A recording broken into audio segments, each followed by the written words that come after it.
indivisible, with liberty and justice for all. All right, good morning and welcome to the second reading of the second hearing of the Clinton County budget process. Just to reset the stage, we reviewed each departmental budget on September 9th and 10th in the first reading of the budget, and many of those budgets didn't require any further discussion or change, and so we just have a more limited schedule and agenda of departments to review and discuss today. And we'll begin with the sheriff's budget, which is tab 19. We've got a couple of items that I think we need to talk about and discuss. And I think many of the things that we talked about when we left the last first hearing regarded specific positions, but I want to begin, I guess, today talking about an entire budget, and that being the federal inmate budget, and some of the comments and the discussion that were had at the recent merit board meeting in response to questions from the merit board about refilling positions, and there was discussion that you explained the temporary hold that we've had as we examined where revenues are and where that situation is. But I think the comments that caught my attention and that I found a little bit concerning were with regard to the future of the program and the future of the revenue streams. And while I understand where those comments were coming from for 2027, knowing that we'll have an election between now and then and a potential, there will be a new administration of some sort. What I was more concerned about was the references to potential interruption of revenue in 2026. And I guess I just want to start by giving you the opportunity to maybe elaborate on those comments and share with the council what you view the program outcome for 2026, in particular on the revenue side, projections. Yeah, if you would, please.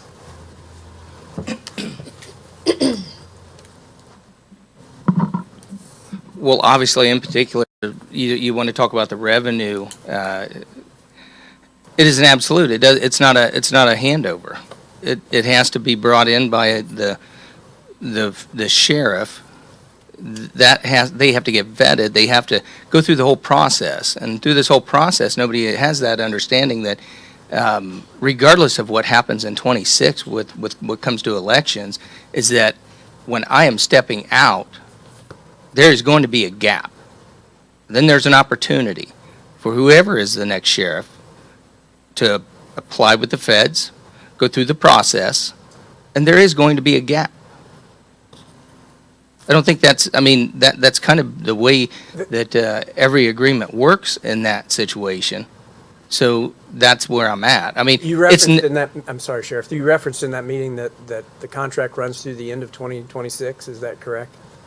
The current federal inmate contract? No, it doesn't. There is a break time in between. It's, and the absolute, it would probably be June or July is when that agreement would be open to either be renegotiated and reworked, or it would be simply, it needs to be emptied. The next sheriff stepping in January needs to do their due diligence and create the contract, create the agreement with the Federal Bureau of Prisons and any other federal office.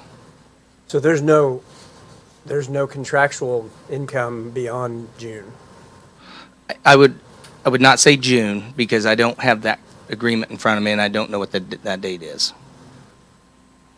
There's no contractual guaranteed income for the entirety of 2026? Yes. Yes. Okay.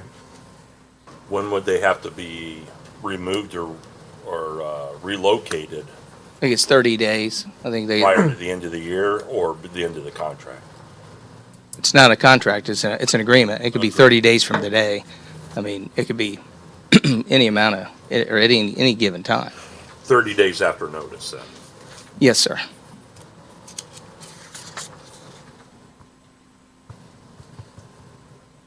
Well, that complicates things. I would hope that there'd be a commitment from this administration to coordinate with whoever the next sheriff is to see for a continuity of protect all of those spending items that are paid for out of that budget.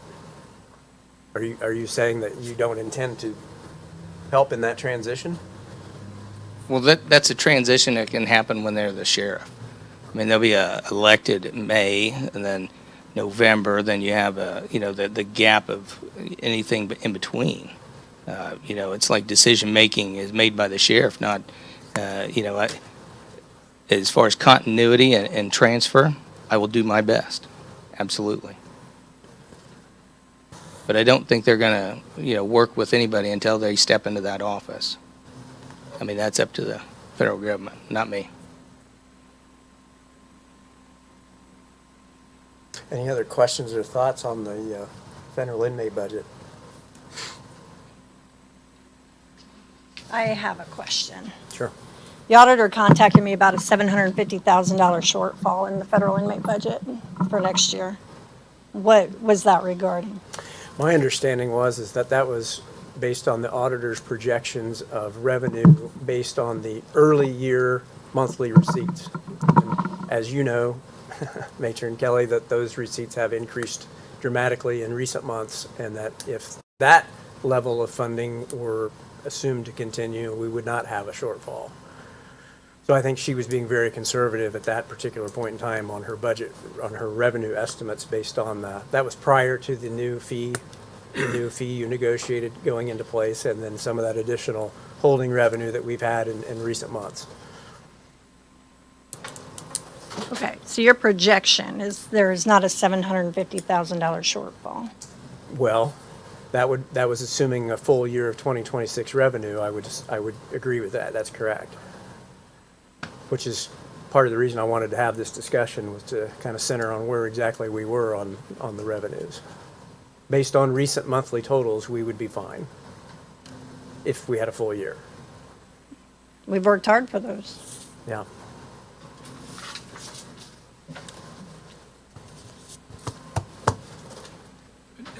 I do have a comment in regards to, and I understand where we, where the auditor made a projection. We discussed it. I discussed it with you, President Dunn, in regards to where we were at in the hiring process, or what we could do, or how we could hold off, and it, the sad thing is I don't think the same message gets conveyed to our counterparts in the commissioner's office, and it's not something that should be a battle, but it should be something that we work together on, and that as soon as a budget's approved and things like that, and we don't have the projections that we had, we're going to move right along and get a process started. So that's the difficult part of, kind of this conversation doesn't meet up with the other conversation. So I think we can do better at that.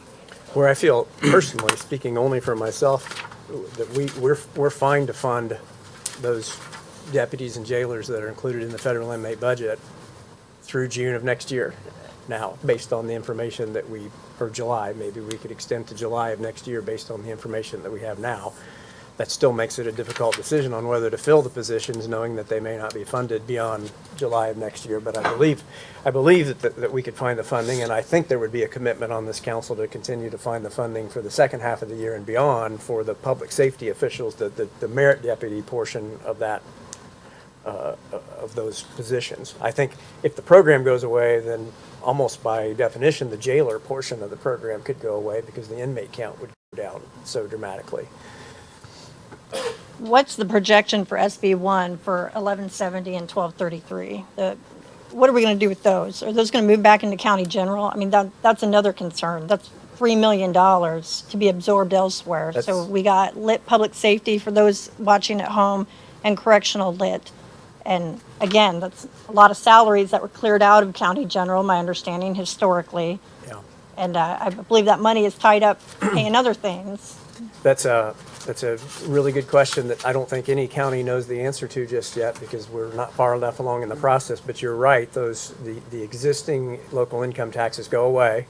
They have the potential to be replaced by a new county income tax that all goes to county general.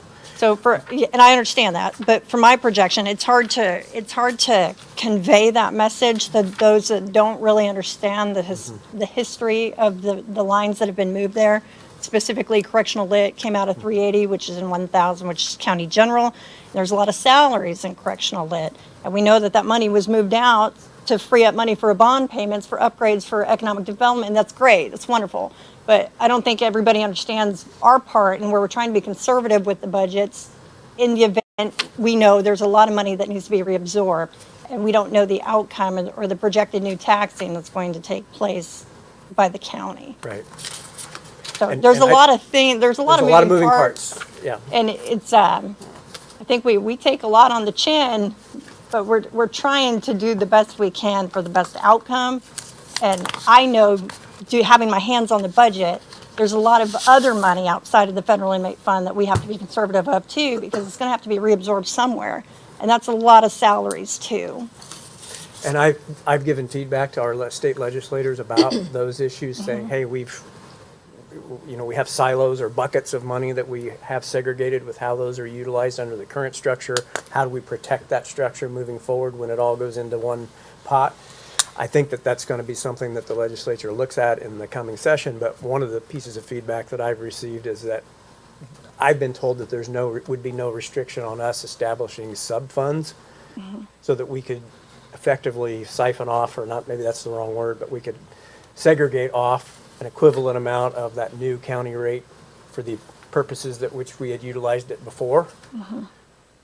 I don't know whether that's going to have to be, clarified in statute or whether it's going to be by rulemaking or whatever, but we just don't know that part yet. So essentially, when we talk about the SB1 and the new taxing ability it allows counties to do, is it going to be equal or more to what we're already seeing? What I mean by that is it going to absorb what Yes. is currently here? Are we going to be ahead? Are we going to be behind? Based on the presentation we saw from Baker Tilly, we have the ability to make up all of that revenue and potentially cover any lost property tax revenue via the new county income tax rate that we're allowed. Now, we would have to implement, it depends on what percentage we would choose to implement. But if we went up to the cap, we have the ability to replace all of that revenue, yes. So you would have to cap county income tax to There absorb is all a of cap. that. There is a cap of how I high we can understand what go. you're saying. Maybe I'm not saying it right. We would have to increase county income tax. Yes and no. We have, so all of the income taxes that are currently in place go away, and we have to replace it with a new tax. That new tax has a different formula for division. So the actual county portion of the income tax that a taxpayer would see would be lower than what they currently pay. But there's the opportunity for other districts to add taxes on top of that beyond ours. So they'll be taxed, just in a different format. The new cap for all, if it went, everybody went to the max, the maximum cap is 2.9%. The current county rate is 2.65%. Okay. Just to give perspective. So there that's could, helpful. if everything were put into place, there's the potential that the income tax obligation of a county resident could be higher. I think that most likely we could accomplish what we want at a very similar rate to what we're doing now. It's just going to be a function of how that money's divided. Could be a little different. I think to the benefit of the county, to be honest. Okay.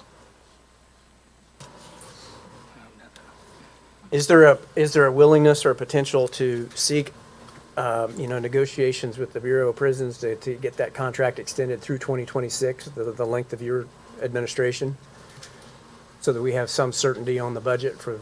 Well, it's their rules. I don't know if they'll do one that short. The agreement is there. The agreement is in place.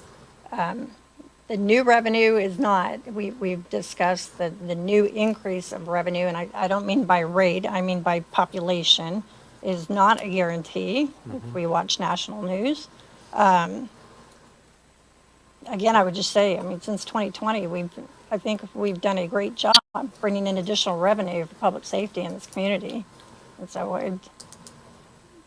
I go to work every day to make sure we have funding for our people and that you have funding to do the projects that you need help on. And so I'm committed. I come to work every day for you, for the taxpayers, for our community. I have a question. So, Ashley and Rich, this is just a personal question. Do you both believe the federal inmate program is important to our community? I believe the increase in public safety was important to our community, and that's why I worked so hard and fought so hard. Okay. Fought all of you Okay. to bring it in. Okay. When we were told we weren't allowed to and couldn't do it. I mean, we saw the benefits to the community, and we worked hard to accomplish that. I worked hard to get a rate increase from Right. $68 to $90 a night per inmate. Right. I mean, we make a lot of money for this community. You've done a and great, you've that- done a great job, but my question is, do you believe it's important to the community? Absolutely, it's County? important to the community. then if you- That's why I've continued it through all of the things that I've gone through. I've continued the federal inmate program. Right.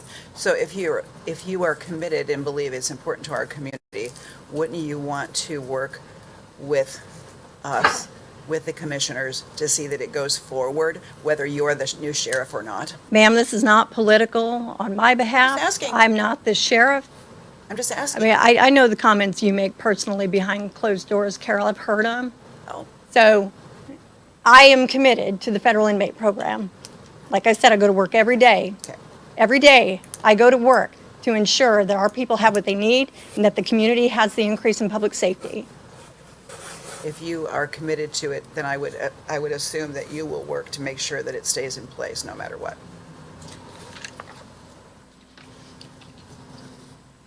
Any other questions or comments? Hi, Joe. Come on up. I do have comments. Yes, sir. Morning, Joe. Morning, Joe. Call up the bus accident.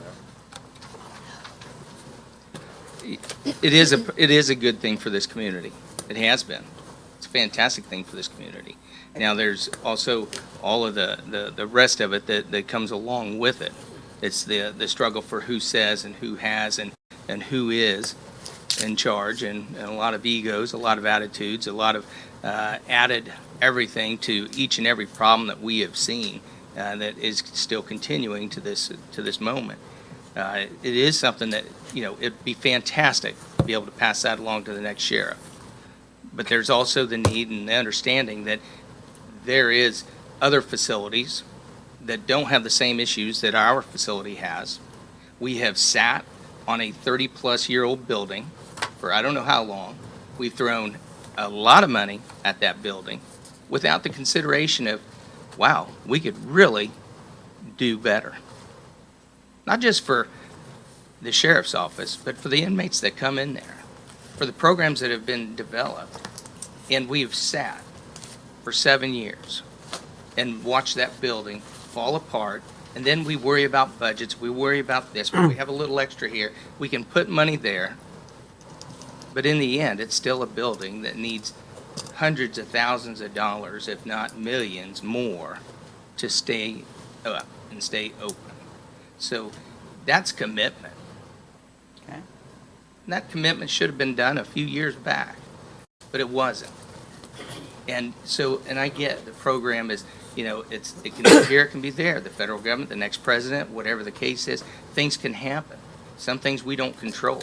But what we do control is the ability to provide a safe environment for people to be housed in, and clean environment, and an environment that doesn't have the need for major maintenance every 3 months.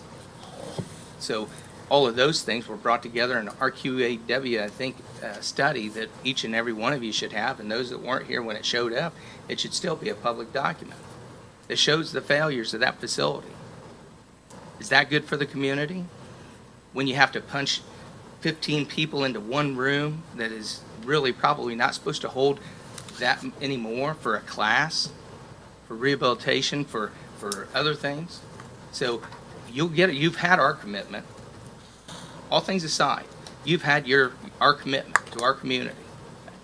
So is it a great thing for this community? Absolutely. Is it going to fall off the table because of egos, attitudes, and we just can't get along? Yeah, probably. It could be. Absolutely, 100%. But we don't guide what the federal government does. It's going to be their decision just as well as it is mine. So with that, we will try and keep this program moving because the community deserves it. The people at the facility, whether they're inmates or whether they're employees, they all benefit from it. So with that, we'll keep working. We'll be there. We'll be there today. Well, just as a quick reminder, the council voted just recently to put another, $200,000 into the facility. I don't believe that any time that there's been a plan presented to us that we've ever said no, and I've said multiple times, let's talk, let's figure it out. So Yeah, I and still- you do, I- and I I've still always said- maintain that. I appreciate council, I appreciate everything we do to get those things done, but there's a certain point in time where we also have to understand that if you look at it in the perspective of, is this a good way to put good money? With- That's all, that's really the end thing. So Get- I'd love get- to see a new facility built. Getting back to the issue of the 26 budget for federal inmate, I feel like we would be not budgeting correctly if we budget a full year's worth of spending with no guarantee of a full year's worth of revenue. And there would be a couple of ways that we could approach this. One, we could divide the budget in half and saying we're funding half a year's budget, and we'll revisit in June when we know more about the future of the program. Or we could be a little more targeted and say we're committed to funding a full year of merit deputies, but we're funding less than a full year for the jailers, and we're getting rid of the cars. Or there's I agree. different options that we could handle that here. So I'm open to discussion on how you would like to approach that, and would invite the commissioners to weigh in if they have a preference on whether they would like to see vehicles go away, or presumably, I think we all share the goal of keeping our public safety people, our merit deputies on the road. Right. So prioritizing that first and working from there. Feedback from the council. Well, I guess I do have a question. Looking at the federal inmate budget, are all of the officers paid from that directly tied to the federal inmate program? I don't understand your question. The salaries that you have coming out of that? Mary, fund? maybe I can answer that if you'd like, Matron, but going back to the time that we created that program, we also, knowing that we had that increased funding available, we increased the number of merit deputies that we had to put on the road. And so they're not tied directly in terms of service to the program, they're tied to the funding provided by the program, and the creation of, through the ordinance, the fund ordinance that created the federal inmate fund says that if that funding goes away, those positions go away. I guess maybe a little more direct. My question is, for example, the jailers, there's 8 jailer officers that come out of this fund. Are those all tied directly or no? Do you mean, is You're there still still going to duties need- for the federal inmate fund? Is that what you're asking? Yes. So, no, they are the same as the others paid out of correctional lit, for example. I mean, they carry the same duties. The reason why there was such a dramatic increase is obviously the population increase and the need for transport increase. Okay. Right. Say trailers. And other stationary duties. I mean, they do like Zoom courts, they have attorney visits, DCS visits on Zoom and in person, et cetera. So there's a lot, it increased movement and transports. So presumably, if the inmate count adjusted down significantly, those, or at least a significant portion of them, could go away. Okay. Thank you.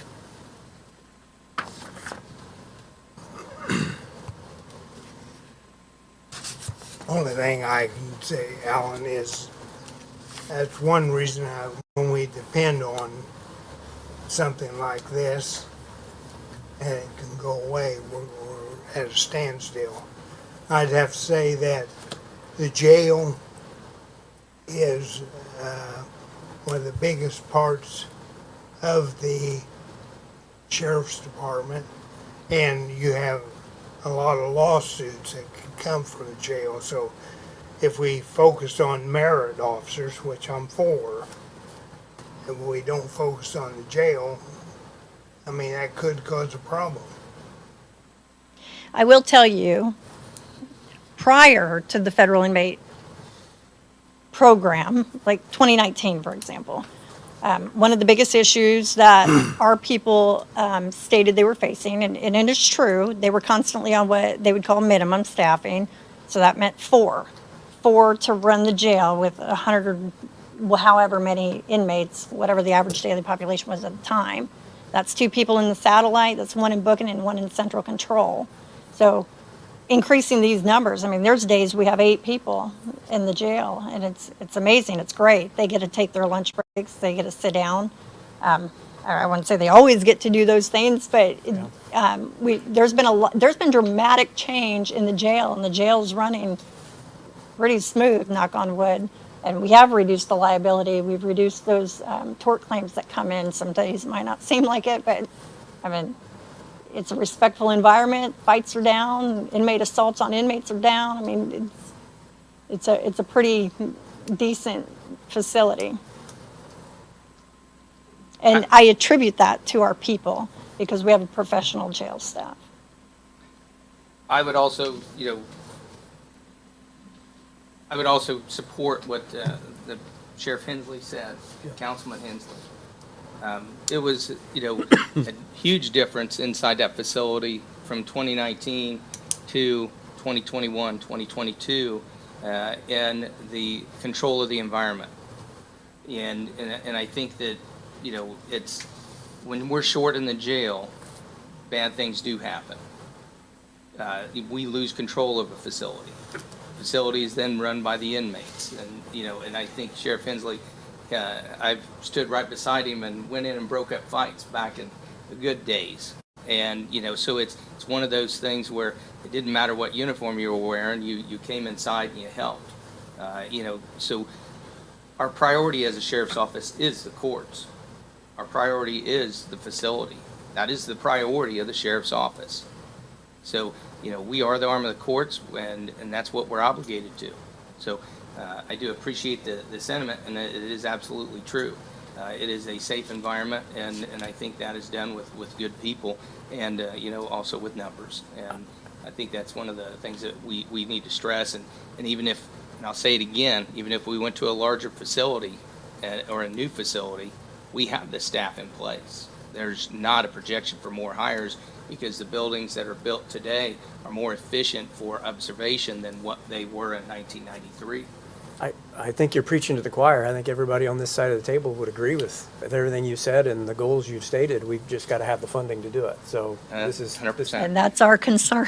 So I feel pretty good about all of the funding sources outside of, and all of the budgets presented outside of this one, and just the uncertainty that comes with this agreement arrangement. And so I guess I would again just urge you to have those conversations that you need to have and see if we can get some sort of a more detailed commitment from the federal government. They would at least continue through the end of 26.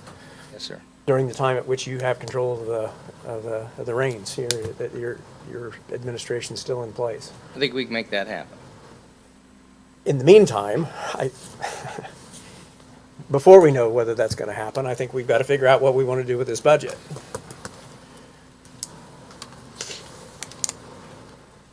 I personally feel like we got to pull it back until we know that revenue, and with the understanding that when the revenue's back, we put the stuff back in. This is not an attempt to, try to get rid of people or anything. It's let's buy some more time until we know whether we have the full year's funding. I agree with that, because I just don't know how you could do it with that uncertainty at this point in time.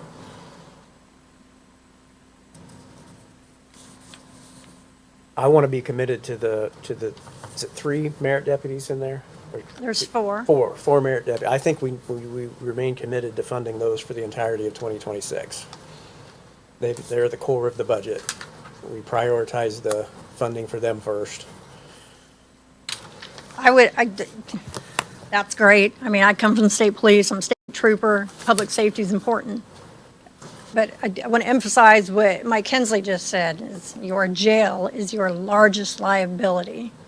And to reduce staffing in the jail is going to create more problems for you. Not reducing.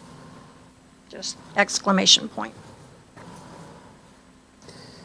Can we fund it?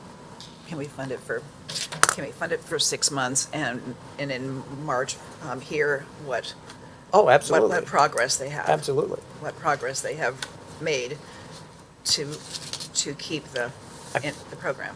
I feel like at the moment, the one thing that I feel pretty adamant about wanting to remove is the vehicles. I feel like it's a luxury until we know such time as the revenues that are in there.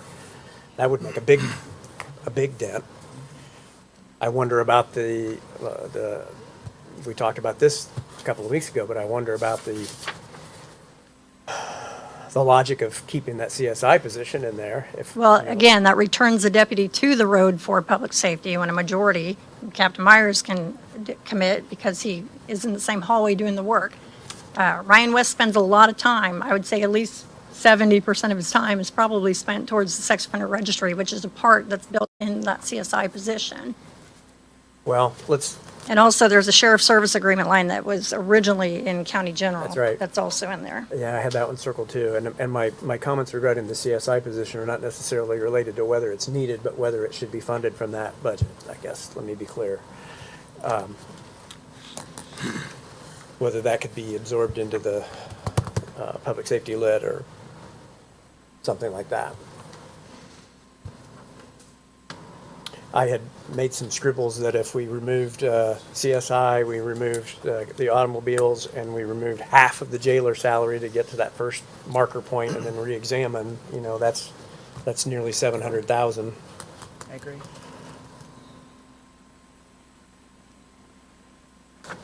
But I'm open to any other ideas or suggestions. That last comment was all cars? The whole 400. Yeah. And again, I'm not saying that we're removing it for the entirety of the year, that we couldn't put an order in August if we determine that we've got the funding at that time. I just think that it's, We need to know, we need to we know. need a little more certainty. Yes. Can't spend money we don't think we're gonna get. And we'll prioritize personnel before equipment, I guess is ultimately what I'm saying. Yes, I would agree with that. I agree.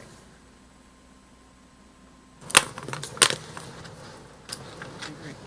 I'm still not sure that with that reduction, if revenue shut off cold on August 1 or July 1, I don't think we'd have enough money to fund that entire budget even with that.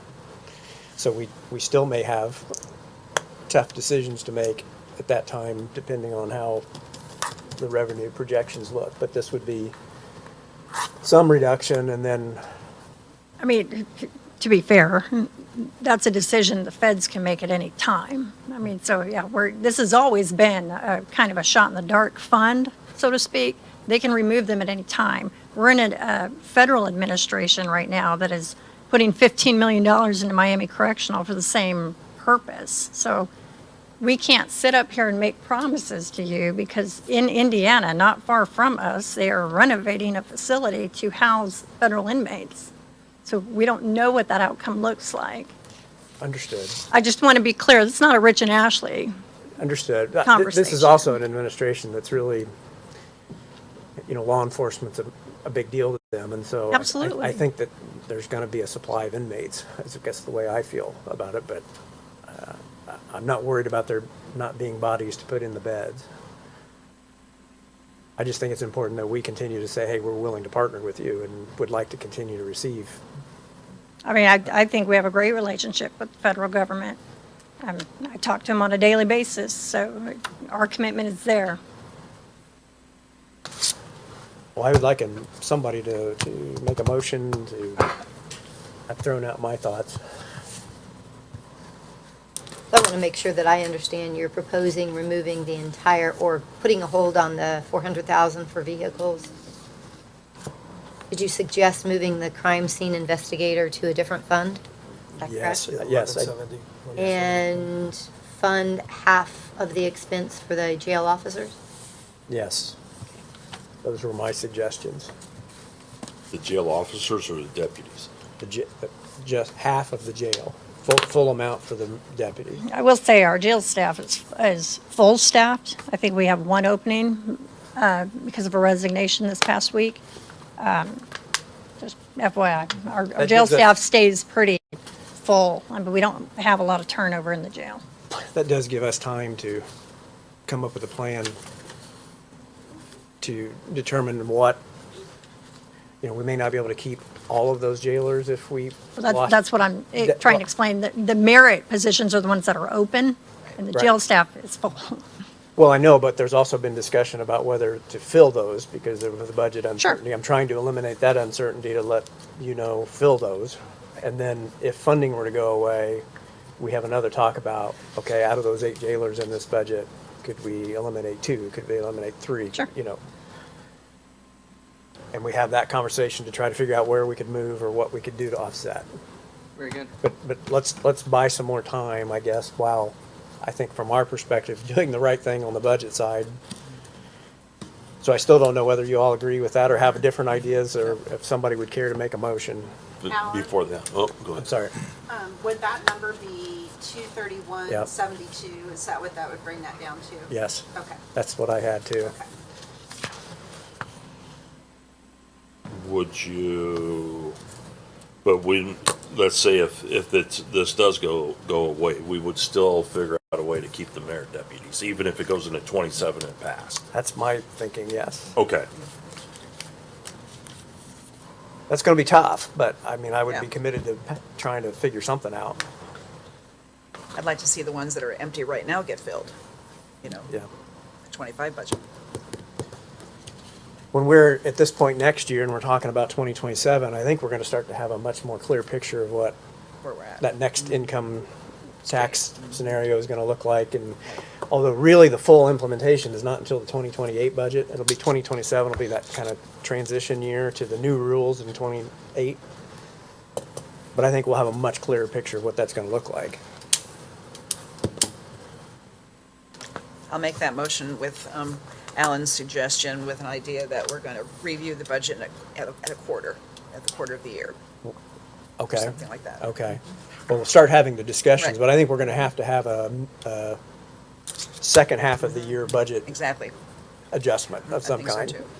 So sort of a July to December Right. appropriation, most likely, if we get the funding. Okay, so I have that motion for those three changes. Do I have a second? Second. Okay, I have a second by Mike. Does anybody else want to make a comment or have any further discussion on that before we move forward? it was 5 changes, wasn't it, Alan? I just had the cars, the CSI, and cut in the jailers in half. Do you have? Oh, and then you had the full merit deputies though too, didn't you? But that's not a change. That's Not a already change. what's in the Oh, budget, so. yeah. oh, okay. Yeah. Oh, okay. See what I'm saying? Yeah, From the okay, I'm budget that's sorry. there, only reducing those other three line items. Okay, They're saying Just 3. 4. Okay. Everybody clear? Yes. Funding. Okay, well, I'll call for the vote then. All those in favor, raise your right hand. Motion carries 7-0. Yes. Okay. So Janet, what was the 231.72 number? What was that for? 231,072 is half the amount that was budgeted for the jailers. Thank you. Everybody got it? Yes. Okay. Second big item, matron salary. I guess to go back and reset the stage again, we followed up the commissioner approval of a amendment to the job description for the matron at the last meeting, at our regular meeting, adding formally the performance of the commissary duties to that job description, which is not unique. There's other counties that have that in there. And the request was made by the sheriff at the afternoon, or the next day's budget hearing, about what adjustment would be made to the salary because those duties were added. And so I did do a lot of review of that situation, and I'm starting out by just kind of saying what my feelings are, not speaking on behalf of the council. But going back to the beginning of the process, it went all the way back to 2023 when we created job descriptions for every position in the county. There were only 2 positions that we did not get completed job description questionnaires that detailed the duties of those positions, and that was chief deputy and matron, the 2 appointed positions in the sheriff's department. And so we created, I guess, template placeholder job descriptions, and that was what was amended to add those duties here in the last month. And it was in the last few.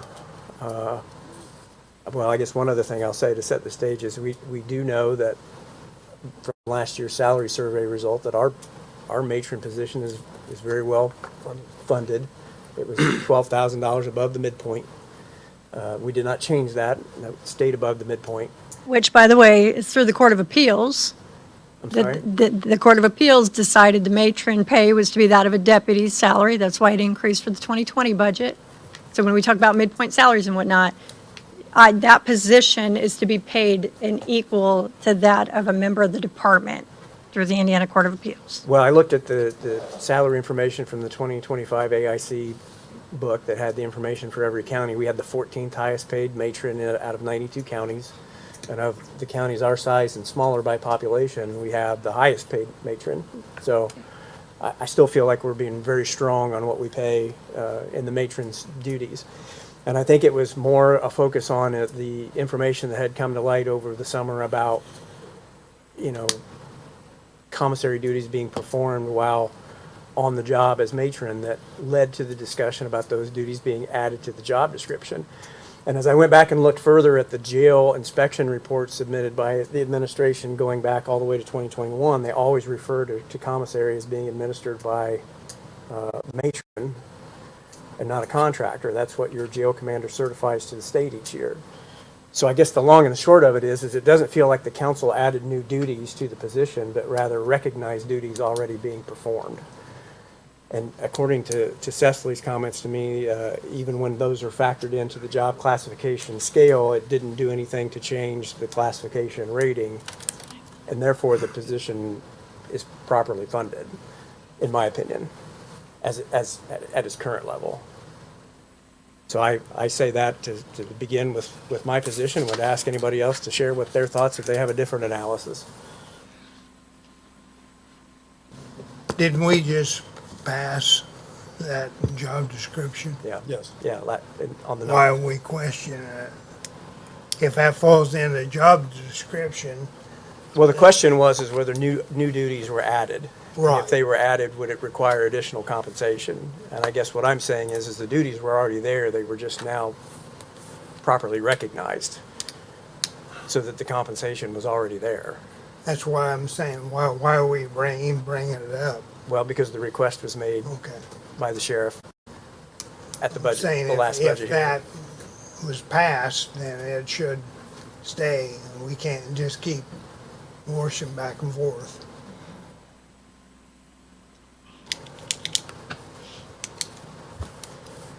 I agree with you, Ellen. No increase.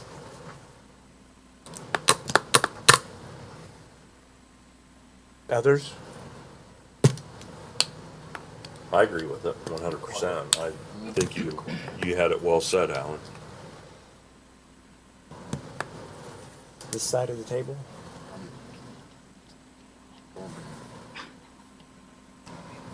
No, I agree. $2 million, federal inmate fund. That's what I do. That's what I perform. I bring in millions of dollars to this community. So I appreciate you appreciating my position. The request had nothing to do with the federal Nope. inmate fund. That's right. Nope. Loud and clear. 14th highest paid matron. That's because our deputies. 46. That's because our 46 deputies. county by population. Mike Hensley, how much did Pam Hensley make as a matron? Does she make that of the deputies? Because she should have. Wanda Mitchell did. It's because of the Court of Appeals, 1970 something? That's why the matron is paid that of a deputy. It's not I about being feel the like 14th highest, it's let's- because our deputies are high. Let's also point out that there were multiple contracts offered to you to increase that compensation that you. To wanted remove accept. litigation, I'm not going to get into this with you. This will be another day.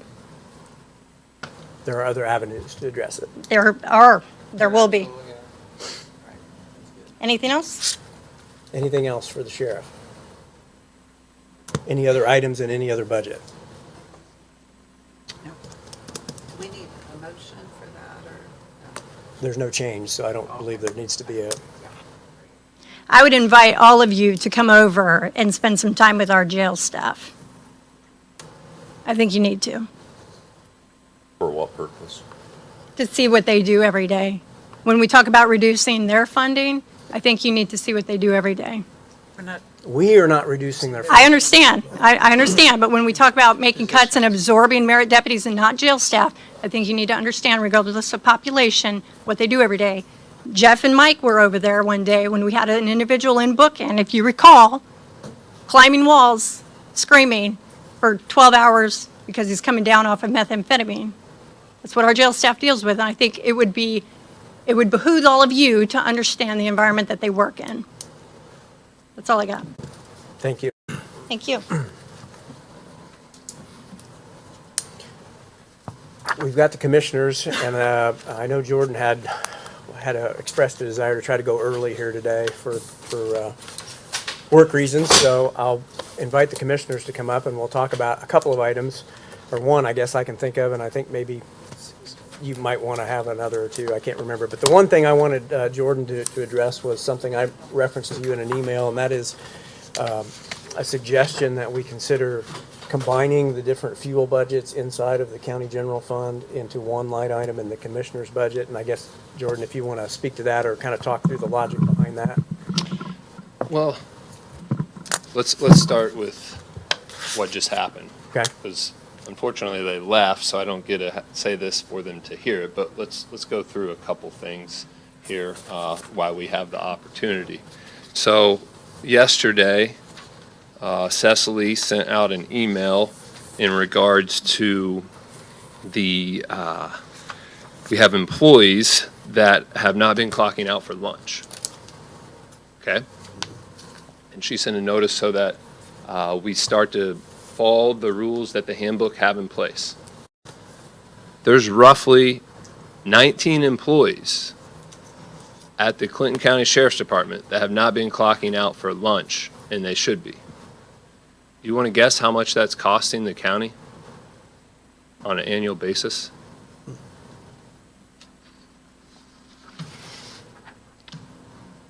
$160,000. We are paying people for work they're not doing. So I bring this up in relation to the comments made about funding the merit deputy positions, is if we eliminate some of this waste, those positions can be funded. We have a part-time or full-time, Cecily, records clerk?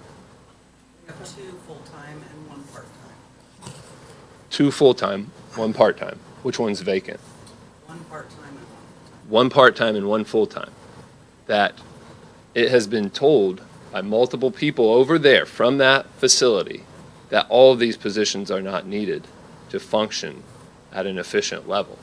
So again, if we become more efficient in what we're doing, there is money available in the current budgets to take care of funding these 3 or 4 merit positions. And I don't understand completely of what goes on in the jail. I'm not in law enforcement.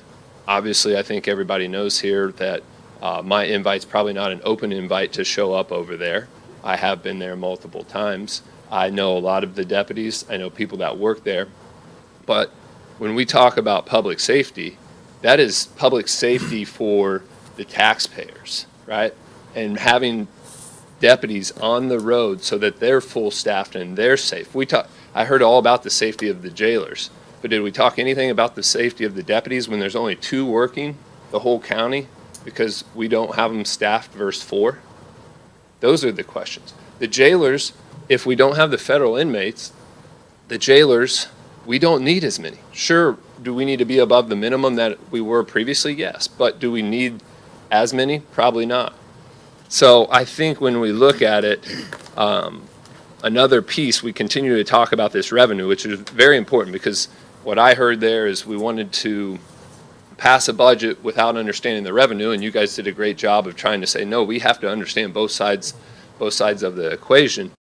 But one thing that continues to get lost, and it can't be quantified or hasn't been quantified, is we hear how great the federal inmate program is, but what's the cost associated with this? Yes. What is the cost of having ICE detainees in our jail that are there right now intermixing with local inmates?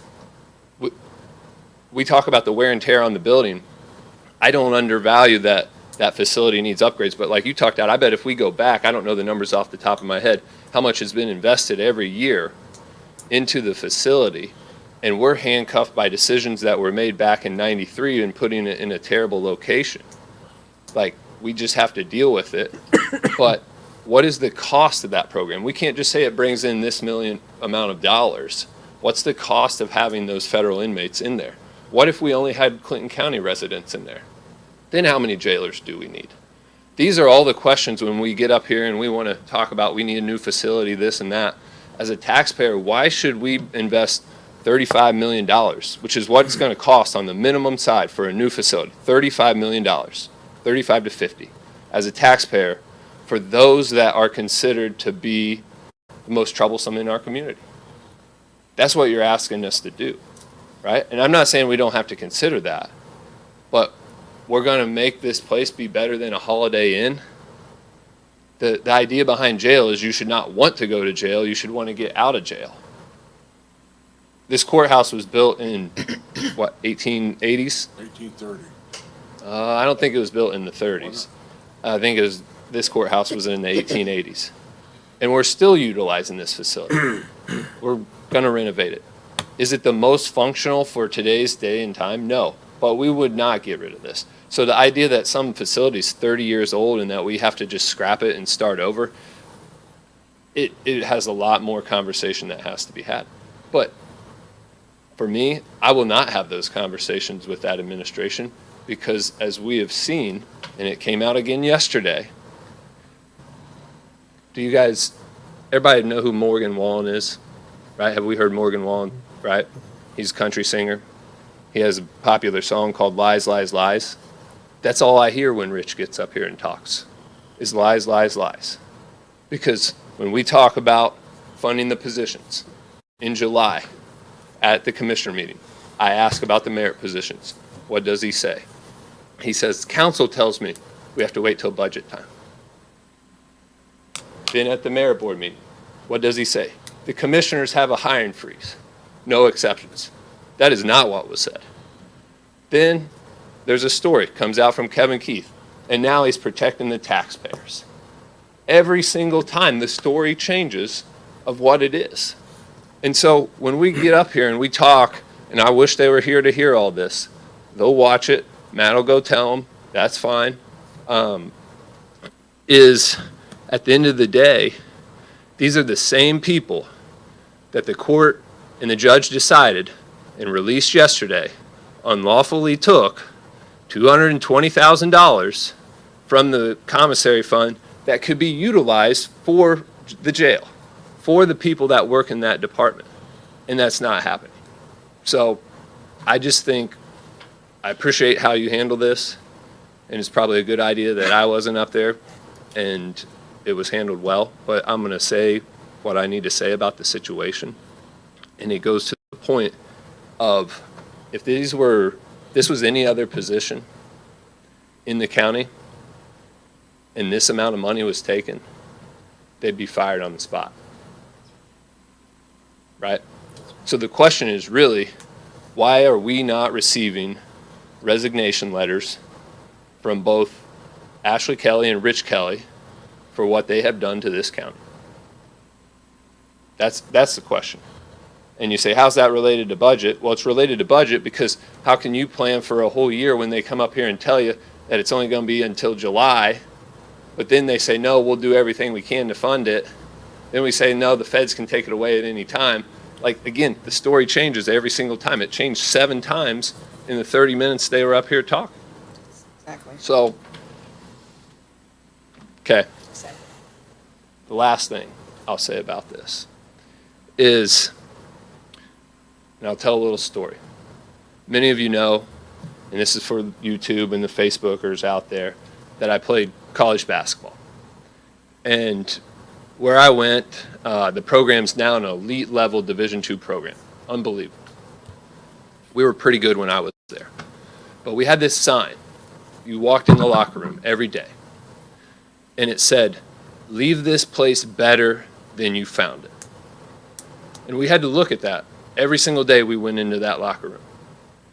And the pride that I have in that program, even though they're much better than I was, is because we left that place in a better than what we found it, right? And so I take that same mindset. I think many of you do as well.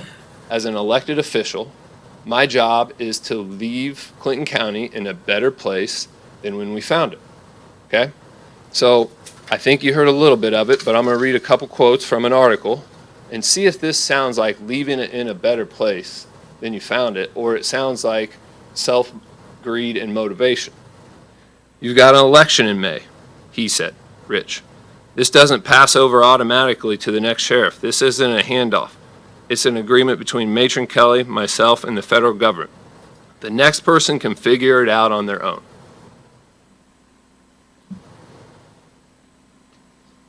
I don't think anything else has to be said. No. So fuel. Appreciate those comments. You're welcome. So, fuel, I had mentioned this at the commissioner hearing for budgets, that we just have some nuances internally of trying to keep track of it all, because we've changed the system, and we don't drain the tanks to empty, right? So, and where it was just in time, everyone was only paying and filling up for what they had. Now we sit on some supply and volume, right? So, Britt made a great suggestion after the meeting to Alan and I that, hey, what if we could consolidate the fuel into less, instead of every department having it, into kind of basically one commissioner budget. And so the request we're kind of making is a modification on that. Highway's easy. They have their tanks at their facility. They have their own budget. And then putting one fuel item as county general, and then having EMS have their own, because they pay for their fuel out of one of their funds, and then highway. So we would get consolidated down to 3. It would make it a lot simpler in terms of tracking. And we actually have, we've had some people step up to pick up and help on that, and it's been pretty cool to see. They've shared a little bit of the data, but we knew this with the new smart system we went to. We can track every individual person, how much they're using. So putting it into one line item under the commissioners, we can still then track by department.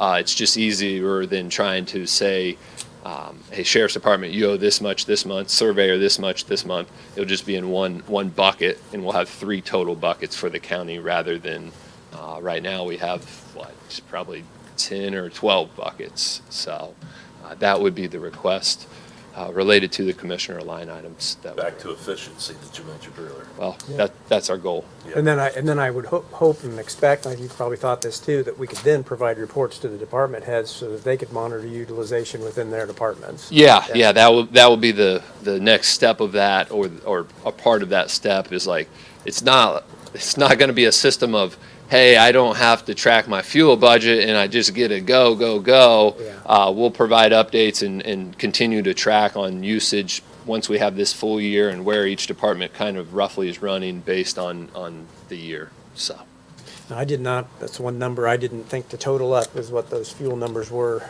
Oh, I didn't either.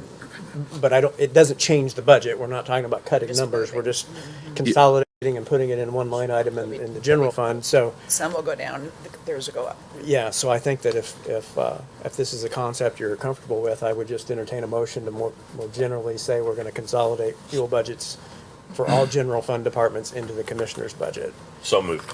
Okay, I have that Second. motion from Todd and a second from Mike. Does anybody have any questions? Everybody clear on the plan there? Okay, seeing, hearing none, all those in favor, raise your right hand. Motion carries 7-0. Okay, so we'll make that change. Okay. And we'll let, Janet, if you would make a note and reflect the number when we put that in the Yeah, minutes. when we find that out, I can send that to you. Yeah, thank you. Can we ask one more question? yeah, We're talking about, there's vacancies, merit deputy vacancies. Why aren't they being filled this year, 2025? I don't know. I mean, they're saying they're not going to fill them because they don't know if we're going to have them next year. We basically just said we're going to have them next year. Well, I would Why hope, I asked I the would, question, I wanted clarification just to make sure, because of the comments that was made at the merit board meeting. I would hope they would get filled. I've been an advocate for that for months. Okay. But yeah, I just wanted to make sure I fully understood there was nothing holding it back from getting done. No. not at this level. I think the argument that was trying to be made was that there was a funding issue, but We've said we'll you've figure said it you'll out. fund it. Uh, The You guys tell me, because sometimes when you're in the middle of the moment, you almost forget what you said or don't even realize what you said, but I thought I was clear that they could go ahead and fill those positions. Yeah. Captain Myers, did you hear it that way? That's what I'm hearing today. Yeah, okay. That's what- Just to make sure that message was clear, that there's no restriction from this side on getting those positions And that's filled. what we said the day that I came and asked for the pause. Correct. We specifically said those could be filled. So I just want to make sure Yep. it's clear. And we've said the same thing about paramedics. Right, And exactly. we had some open This- positions this- that Stephen Stephen looked came at. right So after we're very clear in terms of first responders and law enforcement. Right. Those were not part of the pause. So. So the commissioners and the council are not holding it up. No, correct. Okay. Anything else for us? You have something? Okay, Okay, thank you. thank you. Thank you, guys. Thanks, Jordan. Unsolicited and then discussed. I agree with Jordan in the comments that he made earlier. It's important, and I'm glad that we're starting to talk about some things.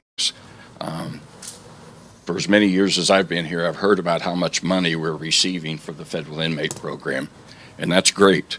But as a business person and an ex-banker, it's not how much money you're bringing in, it's what your net balance on the bottom line. How much are we making off that as a profit? What is the difference between the two? I can make $2 million, but if I spend $3 million, it's not worth what I'm doing. And in this particular case, it's nice to say, gee whiz, what is our bottom line? What are we making today on the bottom line? And we've never really crunched the numbers of the salaries and the amount of the extra inmates that we're taking on.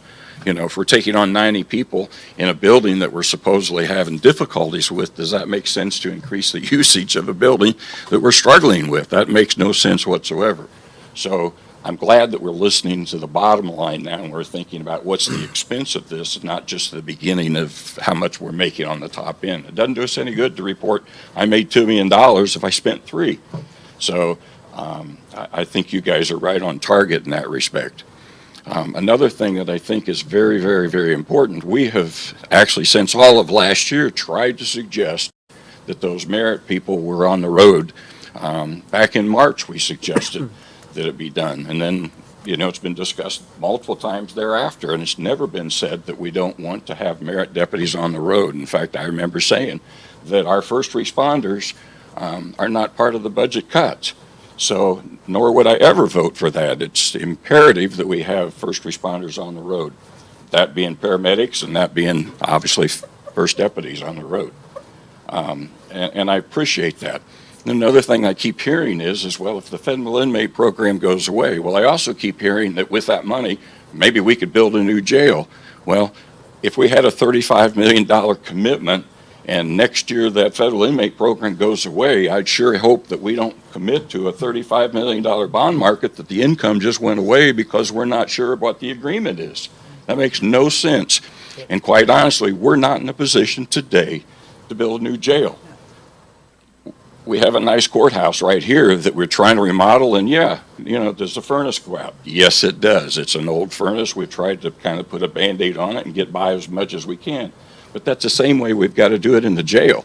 So we're expending, and I can't remember of the sheriff ever being denied any money to take care of that facility. So we've always, you guys have always funded, I can't remember anything that's not been funded to take care of that jail, be it $50,000 or $200,000. It's always been there and never been turned down. So I appreciate your willingness to fix that because we're not in a position to build a new one.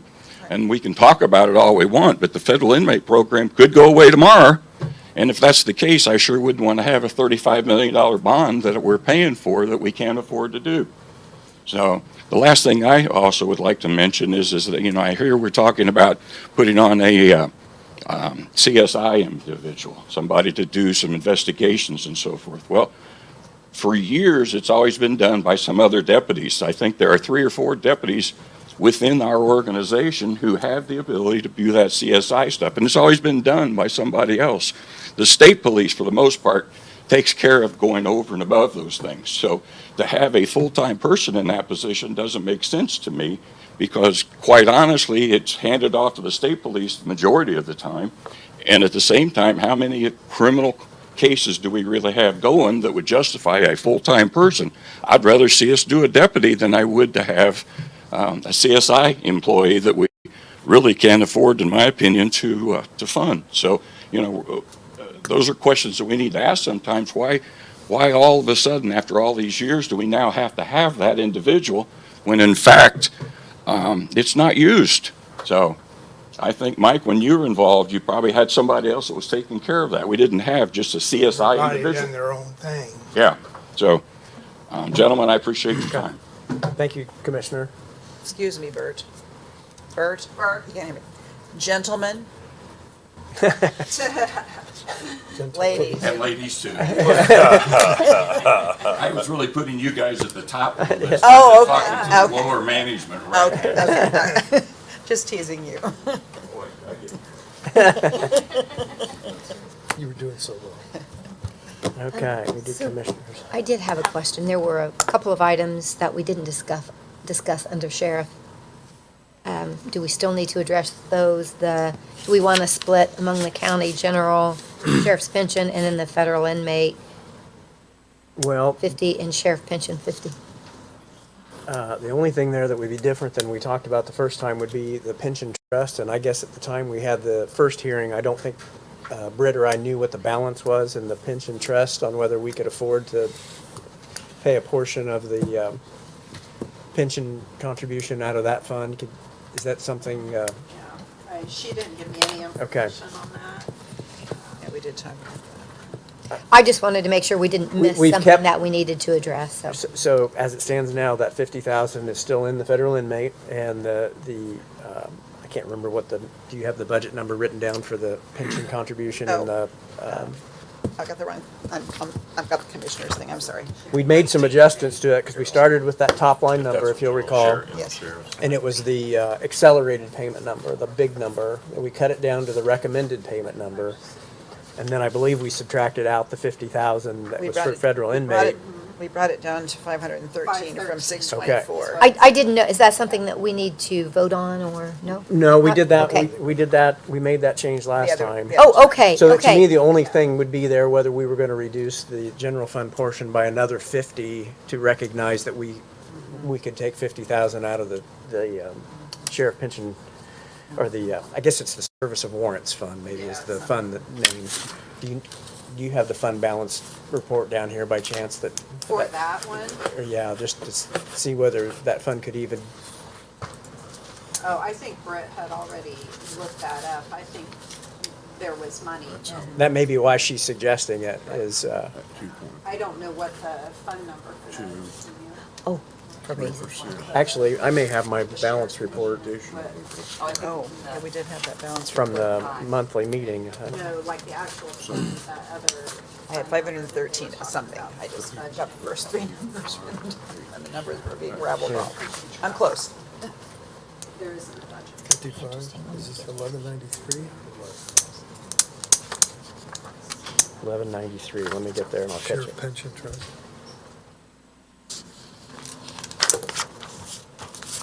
They're looking for the pension balance. Well, yeah, that would seem to indicate that we could. Did you find it? Yes. Yeah, it's 1193. Okay. Or there's one entitled Sheriff's Pension Trust. This one that we're looking on here says it's, yeah, this is That's the one Britt, I think, highlighted. 34, 33. Which one? That's right. That's right. Yeah. You guys can't vote, can you? You can't vote. I'm showing a balance of 41,205. So it's down Yeah, from, definitely. Keep that money flowing, right? Keep that money going. Yeah, that's right. You can't vote with two hands.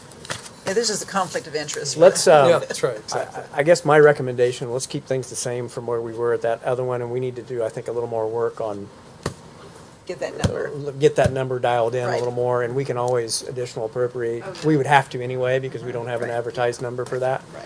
So we could make that adjustment later. So leave things like they are right Yeah, I think so, unless anybody else feels really strongly otherwise. And then I had another question about the sheriff's budget based on, I was thinking that maybe Jordan was going to be talking about, we talked about the CSI position, and he's talking about maybe funding it someplace else.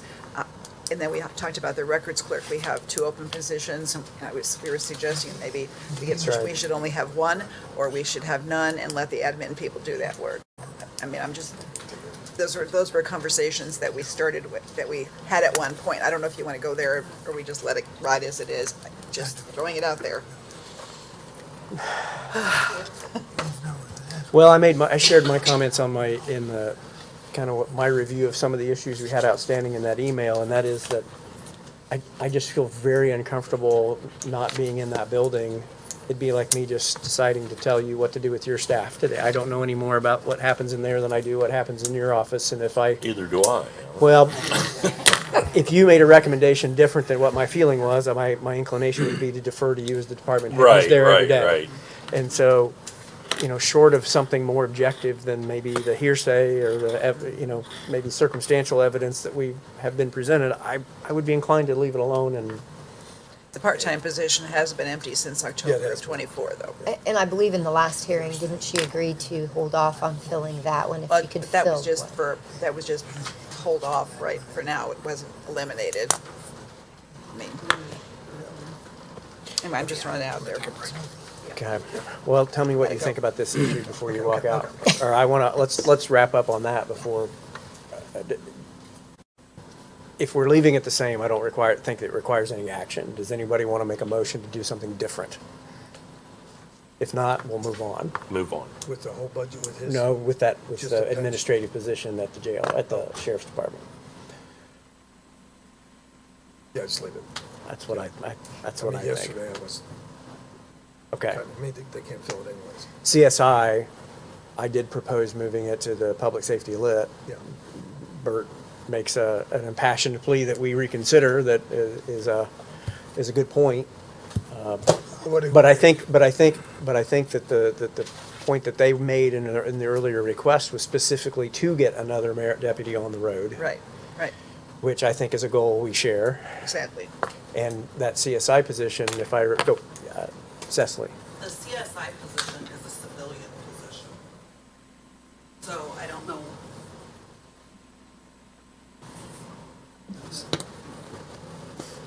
The CSI position is actually a civilian position, so it doesn't require a deputy to be taken off the road to do it. Correct. So, They've just been having somebody do it. right.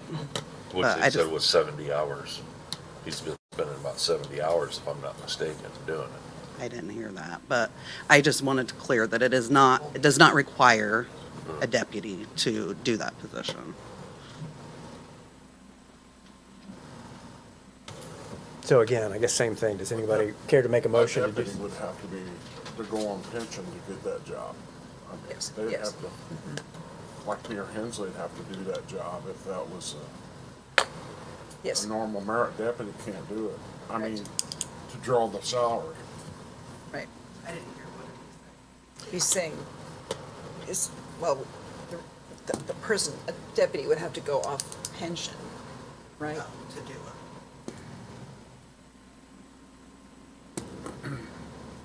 Are we keeping it or are we dumping it? Currently, it's in. Currently, it's still there. Okay. Say, 'cause It's removed from the federal inmate budget. I suggested we move it to the public safety lit budget, to be clear. That's what's on the table. Do we need a motion for that? You can't do it. Well, I think that was incorporated into the motion Okay, earlier. okay. So to change that and remove it completely from the budget would require another motion. So, I'm gonna make a motion. and let me say this, I feel like I've always said I will not cut anybody's budget without them in the room, and if we're gonna make a motion to do that, I would like to have them back, but, so we can, Was that a threat to me? no. I'm just saying we can either do that now, we can call a timeout, have a break, invite them to come back over. We can do the other budgets, revisit it at the end. We can, And I don't know that the council in whole would give me a second or vote for it, so it's just my, so, but it can be put on hold for now. okay, Let's all think about we'll it. circle back. That's fine. Let everybody cool down a little bit. Yeah. Okay, I know Jeff needed a break, so let's take 5 real quick. And then, can we start with extension? Yeah, Okay. yeah, yeah, He's been sorry. very Thank you for your patience. It's always nice to visit other places and see what goes on in other places. Well, Do we really want people to see what goes on in the? I'm sorry. no, I that's got okay. caught behind a bus accident. Oh, no. But It was, I mean. Here, Mike, I gotta show you.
had really one issue here outstanding, and that was the request for a full-time program assistant. And Amy, in her comments, had said that they can work the salary into the budget, but had asked for the county to be willing to take on the benefits.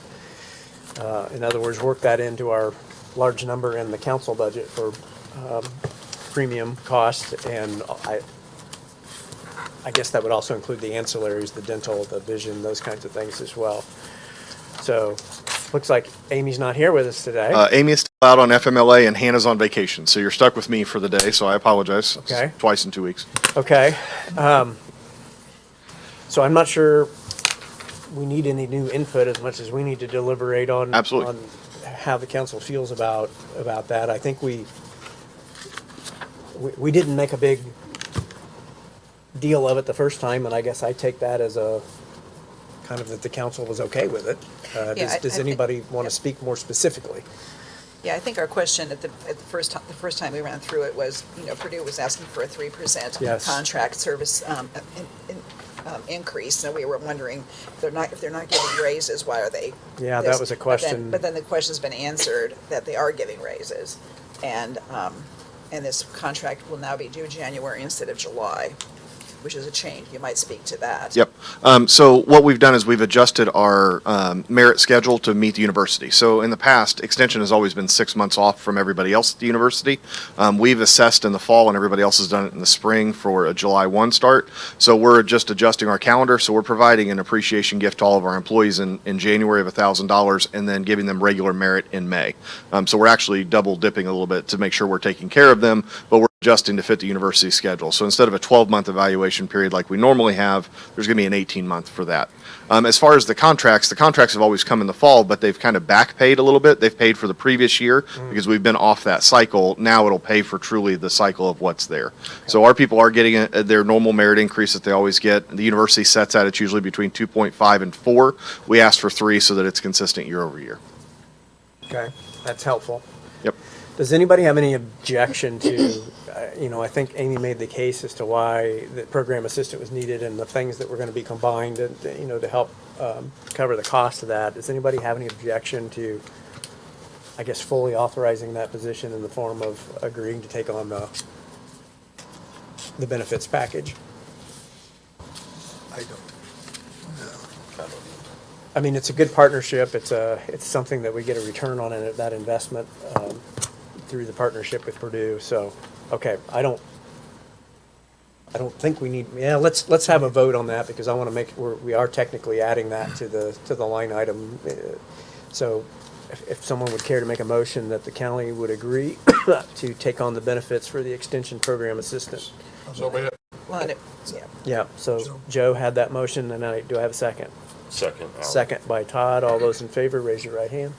Motion carries 7-0. So I don't believe we had anything else, and I feel terrible that you had to sit here all morning It was for 2 just minutes. fine. But Glad to be here. Government at work. Yes, sir. Absolutely. Thank you all very, all very right, much. thank you. I appreciated the clarification on the compensation. All right, I don't know who was here next or who wants to go next. Either of you in a big hurry? No. Well, let's go recorder then first.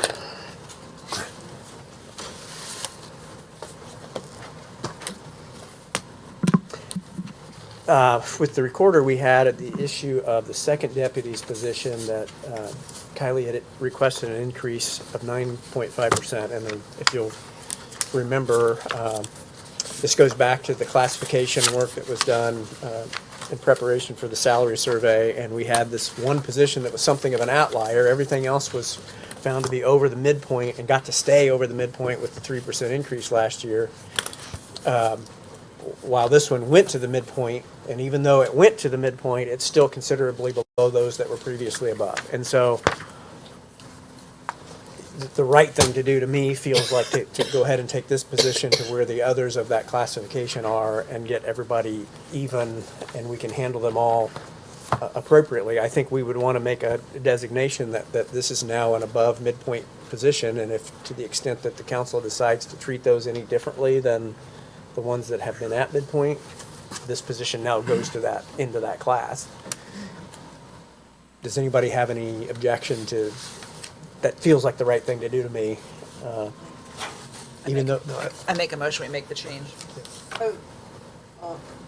It's already budgeted. Oh, it's already That's that. budgeted? You don't have. So we don't have to do anything. Change it. well, that's, yeah. I do have a question before Yes. you. I just want to make sure, because I know the thought is when the position becomes vacant, you would lower it again. Is that going to happen? Because obviously it's going to be vacant here in a short while. And I will be posting it hopefully. remember that discussion. So I just want to make sure, I'm hoping that we'll extend that to the new position so that we can get it back up to the others. But I just know that that's the way it's been. Well, the logic doesn't make any sense to make the change if we're gonna change it right back. Kylie, are you changing it for 2025 too, or are you just? No, I just want it to be 426. I just wanted to make sure that I understood that was the way it That was. would be for the new position. Yes, for the it would new- be for the new position. yes, for So, the new- okay, for but the I new- wanted, For the new person. for the new Yeah. person, yes. Okay. I think what I understand the council's feeling to be is that we're okay with that, and we understand what we're voting for here, don't we? That the 26 salary would be moved up to this level. Okay. Yeah, that's why we're going. That was the requested amount, so we're not.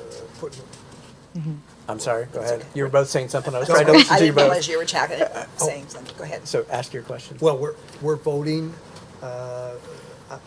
I guess what because of the I want to, explanation, yeah, so yeah, that I we're want to explaining vote why to, we're going. yes, Yes, yes, right, right. exactly. I guess Yes. that's why I want to have a on the record memorandum of why we're doing 9.5, this. that's right, yes. That we are approving it because of those circumstances of the other jobs in the county of the same classification being at a higher level, and this is to bring that one up to the equivalent level. Very good. Carol, did you have anything? Yeah, yeah. So you want a motion even though it's the same as the budget says? Yeah, I think we need to, I guess, So- ratify that so- because it is so- unique enough that it requires a little explanation. Yeah, I think so. All right, so my motion is that we approve the amount requested of 38,363 for the second deputy position for 2026, Second. realizing that this is a change to bring them into to the appropriate space. Of this space. To match The code, or what is it? to match the salary level of the others in that classification. Cecily has a question.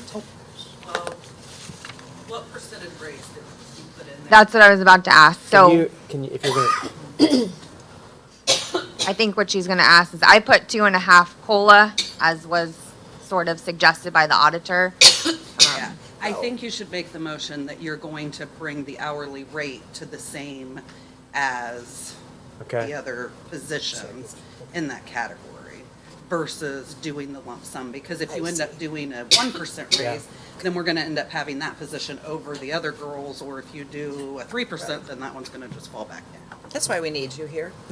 Thank you, Cecily. I assume I that. changed- I changed my You would motion. amend that, okay, so changed that, my motion. the amendment now is to move the hourly rate to the same, and we'll deal with the raises here momentarily. Okay, thank you. That's what I wanted to be clear on. So I have that she motion by stated the law. Carol, and then I know somebody seconded. Joe seconded. All those in favor, raise your right hand. Motion carries 7-0. Okay. Okay, we got that one taken care of. Is that all you needed I from me? think so. Okay. The only other thing I wanted to say, I haven't had it scheduled this year because we were waiting for the move and I was wanting to welcome people to the new office. I would like to extend the invitation when I do get it. I'll get the information to you and the commissioners. I'm going to have kind of an open house where I have Docs Pop and CSI come in, kind of show the program, show you what we do in the office. And I'm going to invite some of our customers and stuff like that so that they can learn a little bit more. So I would like to extend the invitation so that you guys can understand a little bit more about our processes and what we do in the office. Awesome. So Thank I'll you. get you that information when it gets scheduled. Okay. Thank you. Thank you. Clerk. I'd call it the hot seat, but you're standing, so it's not really the hot seat. I have something I wanted to pass out real quick.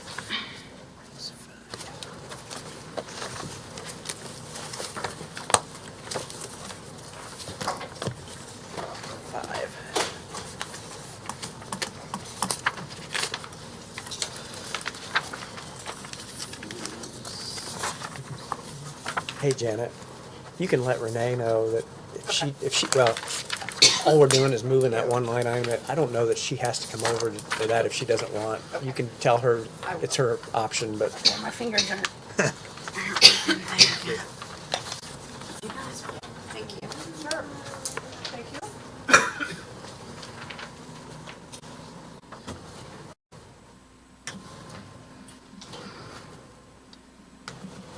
Okay, yeah, that microphone seems to be pretty I know, sturdy it's where it is there, just so. right. So this is just like the math on like what my staff gets for, what the girls get for the overtime for the election, straight pay, there's straight pay, and then overtime, and then there's the lump sum at the side for the different years. So I was asking the $3,000 stipend for my first deputy, since she's now considered excluded.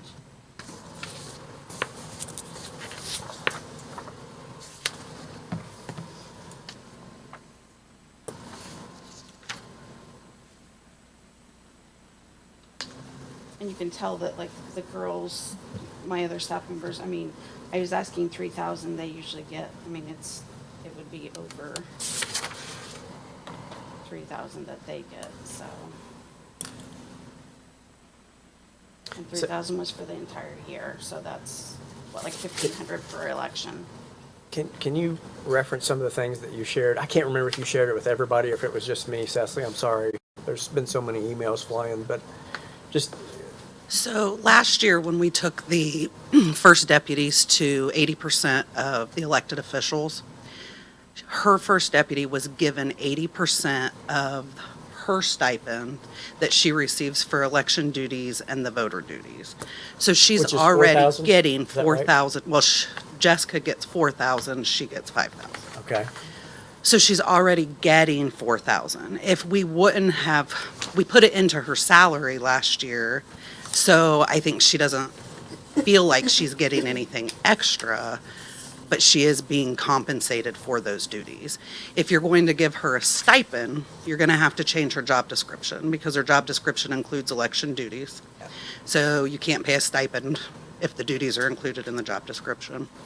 And then you'll also have to remove the 4,000 that she's already receiving That she for the also 80 gets on non-election Yes, years. exactly. that she does get on non-election years. Yes. So that's all I was never aware that her pay was never discussed.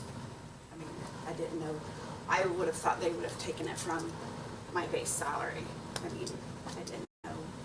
Yeah, it's. I mean, I think we would be open to structuring it that way if you want. I guess the key point is that there's going to be a reduction Right. before we add the stipend back that probably gets you to the same point, if not a little worse, because as it stands now, she's effectively getting the stipend even on that non-election year. And we have to change the job description. So I think this is in her best interest to keep it the way it is, as I view the numbers. I mean, if you're asking for 3,000, she would be losing 1,000. And I would think that she's not allowed overtime, so I understand what you're asking, but can you just flex her time when she's working those early hours that she doesn't work regular hours? I mean, just managing the staff. Is that possible? She could, I mean, it is. You could do, if she has to work a Saturday, give her the Friday off, or Monday off, or whatever day through the week. I mean, that would be at your discretion, is how you want to do that. To be in the same pay period, or could that be? Right now, it would be, I would recommend you keep it in the same pay period, but Every paycheck. we are working on redoing our personnel policy, and I'm hoping that the commissioners will allow flex time to be spread between a 30 or a 60-day period, so that you don't have to use it in the same time frame you're busy. I mean, if you've got extra responsibilities that are making you have to work over, it's kind of hard to take off time sometimes when you're in a busy time. But Well, and during election, it's like, even right after the election, I'm really busy for the next month getting things into the state, so it's not like, people are like, oh, aren't you gonna just leave and take a vacation? No, no. Well, here's what here's what I'm willing to say, is that I'm willing to, if there's an alternate scenario, I'm willing to approve whichever one is in the best interest of the employee. I think it's this version that we already have. But if you run the numbers, and if we back out and go back to your just base salary only, so we back out that 80% of the stipend, and you run it and you put the regular stipend, if that works out better and you'd rather do that, I have no objection to going to that. But I think you're gonna have to work with Cecily to run those numbers and see if that scenario, I think when you run the numbers, we're gonna find she's better off with this. So, Yeah, and I don't think she should be getting compensated for days off or anything like that, because on the off election years, she's still getting a bigger paycheck. So every 2 weeks, you're still getting something even when you're not doing it. And that's Alan's point, is, because that's what you were discussing right there, Yeah. is given comp time. And so, well, there's no comp time needed, because you're getting, she's making more on the off time, on the off years. Correct. That's a good point. So if you really wanted to see this, then I think the job description needs to be changed, just so that somebody can see that they're making $3,000 extra dollars, but really just leave it alone and it's problem solved. Yeah. I mean, it would be, she's gonna, like you said, she's making more if we leave it the way it is. So for budget purposes, we would just be denying the $3,000 stipend that's being Correct. requested. Is that Correct. right? I'm surprised the council isn't gonna go ahead and just change the job description now to save that, to do that. I mean, there's a certain, I guess, if it wasn't for that 1 year that there's not an election, there's a logic to doing it the way it was done. So I don't feel like that was the wrong way. It was an alternative way, but it was, I mean, I understand. I think when we did it the way we did, the clerk gets the stipend regardless of whether it's an election or a non-election. Right. Right. So that's why we did it that way for the first deputy. But then we don't. So that makes, so there's the logic. I mean, So it's already that makes included. sense, yeah. It's already included. Yeah. Now, if she wanted us to do it, split the stipend, or split the 4,000 that she receives to lump payment, like do one payment in May, one payment in November, you could do that if she wanted to do that. That would come out of her regular pay. Well, we would just, yes. So, I mean, it would make her biweeklies a little bit less than what they were last year. Right. But it would, Then she'd be paid See- extra she'd at those two times of see- the years. the extra money during the time she's having to work. So what I don't, so the only thing I would rule out is I don't think we can double dip and include it in the 80% calculation and give another one. So I do think we need to have a motion to remove the $3,000 stipend. And then if you would like to get into more detailed work with Cecily and compare scenarios, and if there's something that, when we run the numbers, it is a little better to change it, I'm completely open to doing that. I just think this is the best scenario. Well, especially because she's already getting 4,000 Right, every year. right, right. So you're gonna reduce that to 3,000 in We're gonna take the election. We'd have to take the 4,000 out to increase the 3, so it just doesn't make any sense. So do I have a motion to remove the $3,000 stipend? So moved. I have a motion by Carol, do I have a second? I have Mary's hand first, so Mary with the second. Everybody clear? This is a little quirky here, but everybody good? Yes. Okay, all those in favor, raise your right hand. Motion carries 7-0. So have more discussions if we need to revisit, we can. All right, thank you. It was Carol and Joe, wasn't it? So we have No, Carol and Mary. Carol, yeah. Thank you. what do we have next. I think central dispatch is gonna be so fast. I thought I saw Renee sneak in. We'll do this real quick. I even feel bad having you come over because, No, you're fine. I we- had to come over anyway. So well, we you're had great. briefly discussed, finishing that Motorola payment out, moving it to the public safety lit. Yes. And we did it this year for 2025, and in an effort to try to cushion that budget a little more, doing it again to finish out in 2026. 2026. Appreciate it. I think we kind of all nodded in consensus Yeah. last time, but we didn't really officially make a motion to do that move. So if you're all still comfortable with that, I would entertain a motion to do that. That is the last payment, correct? Yep. The 26th payment? Yep. So it's a one-off, one-time deal. I make a motion to move the Motorola 93,552 to the public safety lit fund. Okay, so I have that motion by Jeff. Do I have a Second. second by Mike? Any discussion? Seeing and hearing none, all those in favor, raise your right hand. Motion carries 7-0. Okay. That was it. Thank you. All right. Thank you. All right, thank you. I'm sorry, I totally missed that. I was trying to find it. Who did what? Jeff made the motion, Mike had the second Uh-huh. to move the last Motorola payment. 93.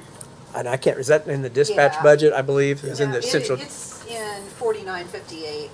is that, I don't remember. Central dispatch. Central dispatch. Yeah. That's in dispatch, so we're removing it from dispatch, putting it in public safety lit. Yep. Yeah. Okay, Liz, area plan. Okay, we left it with Liz. We talked through the two positions, the building inspector. I don't think anybody has any issue with the building inspector position. We all know it's really needed. That was not really, I think, the core of the discussion. I do think maybe we want to have a little bit more discussion on that fifth position, the assistant planning and technical position, just because it's new to the Sure. budget. And Sorry, this is like, I don't know, what's the average It's- height of a person? Like, I wonder that every time. yeah, and it seems like it's locked in there. Nobody can move it. I don't know if you can get it to move or not. I used to do sound, surely. It's been 25 years, but I can still move a mic. And, oh yeah, that's better. Now the next person can debate the average height in a different way. So we heard a lot of stuff at the last, and I know I asked you to do this 2 weeks ago, and you did, and so I apologize for asking you to repeat it, but if you would, just walk through that position and your goals for it and what you would see them doing, and maybe express why you think the workload supports it right now. Yeah, sure.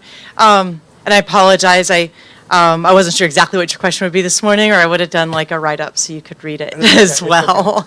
The vision for this position is that this position is going to be splitting time between the planning side of the office and the building inspection side of the office. There are going to be a couple like time-based duties. For example, I'd like to use that position so that instead of having no front desk for an hour over lunch, that person would step up and take the front desk to relieve the administrative assistant when she takes lunch, which then allows the rest of us to continue our duties in the field and our meetings without having any interruption.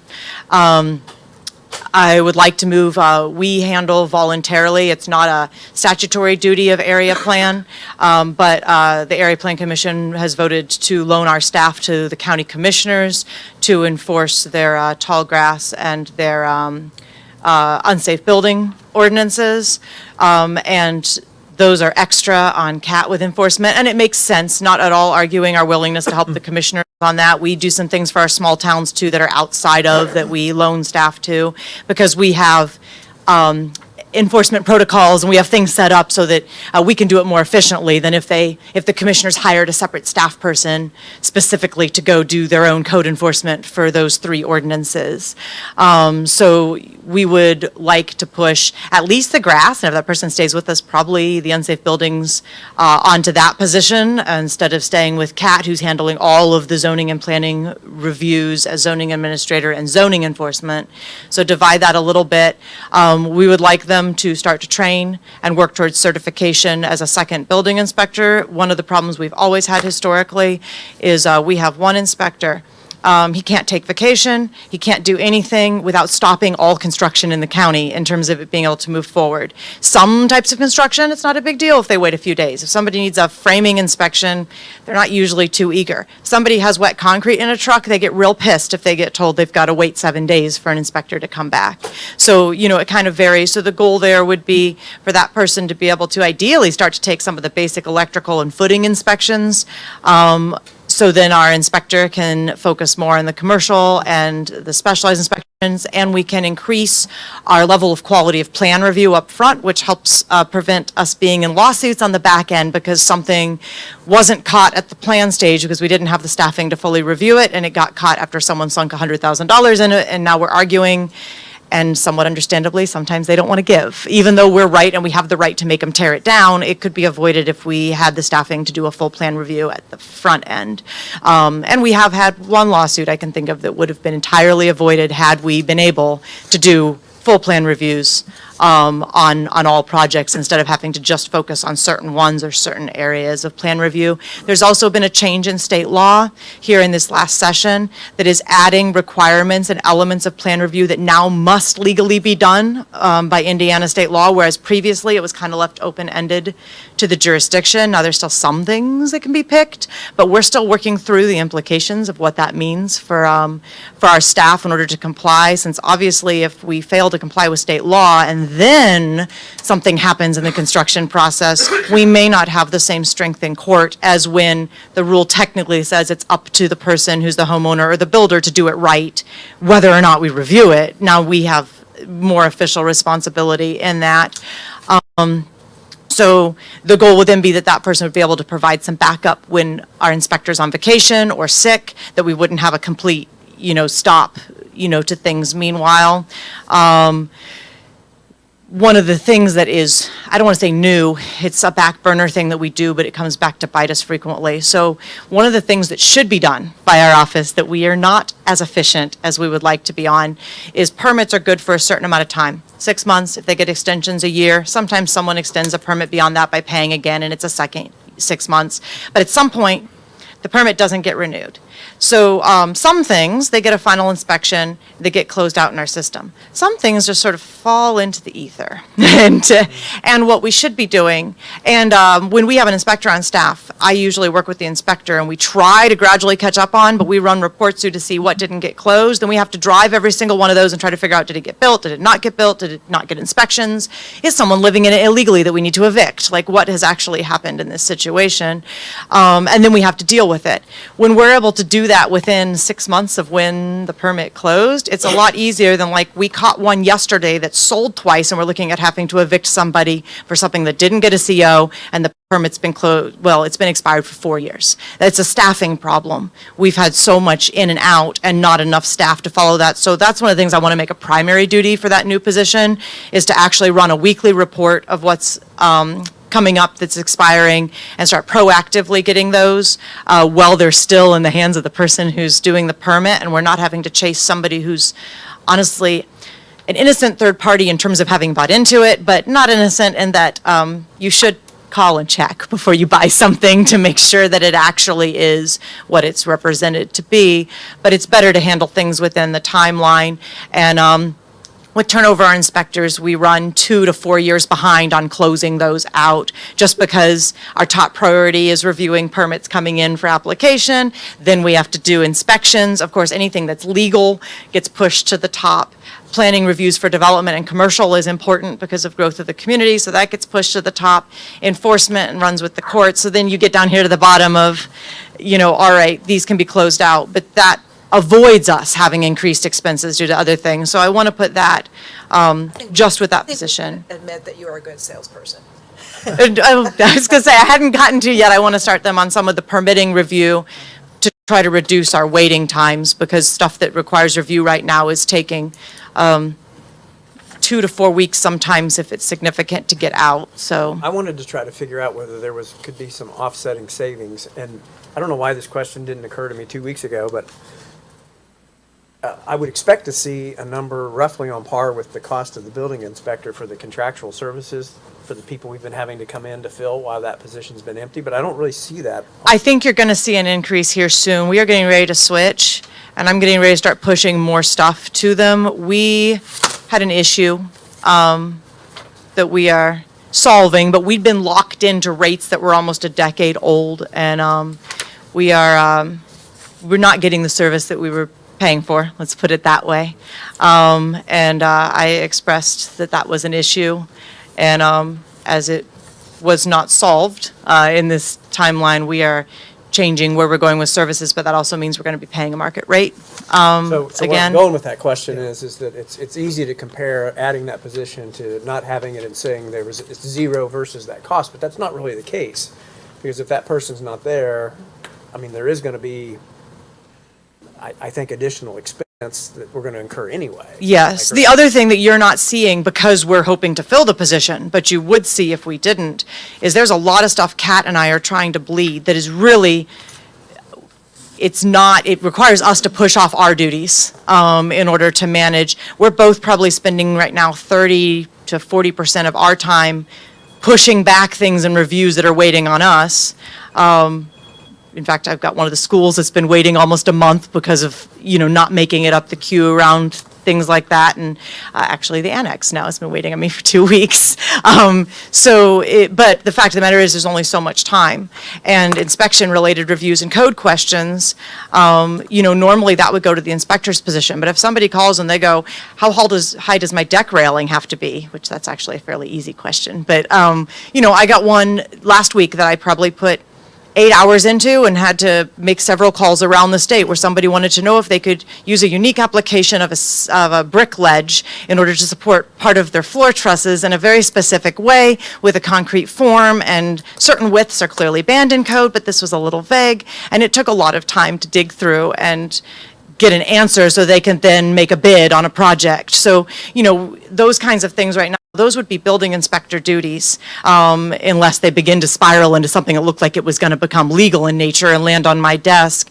So if we were not going to hire an inspector, then we would actually look at a full contract, independent contractor position, and 100% of the reviews going to that and being paid for, versus us trying to float some in-house and stretch other things in other ways. So part of that you don't see because we do try to bleed it. I mean, Kat did 5 inspections the other day that an inspector should have been doing, and as a result, there was stuff on her desk that didn't get done. So you don't see that part of it when you're just looking at the numbers, because we're trying to be responsible with the dollars that we have.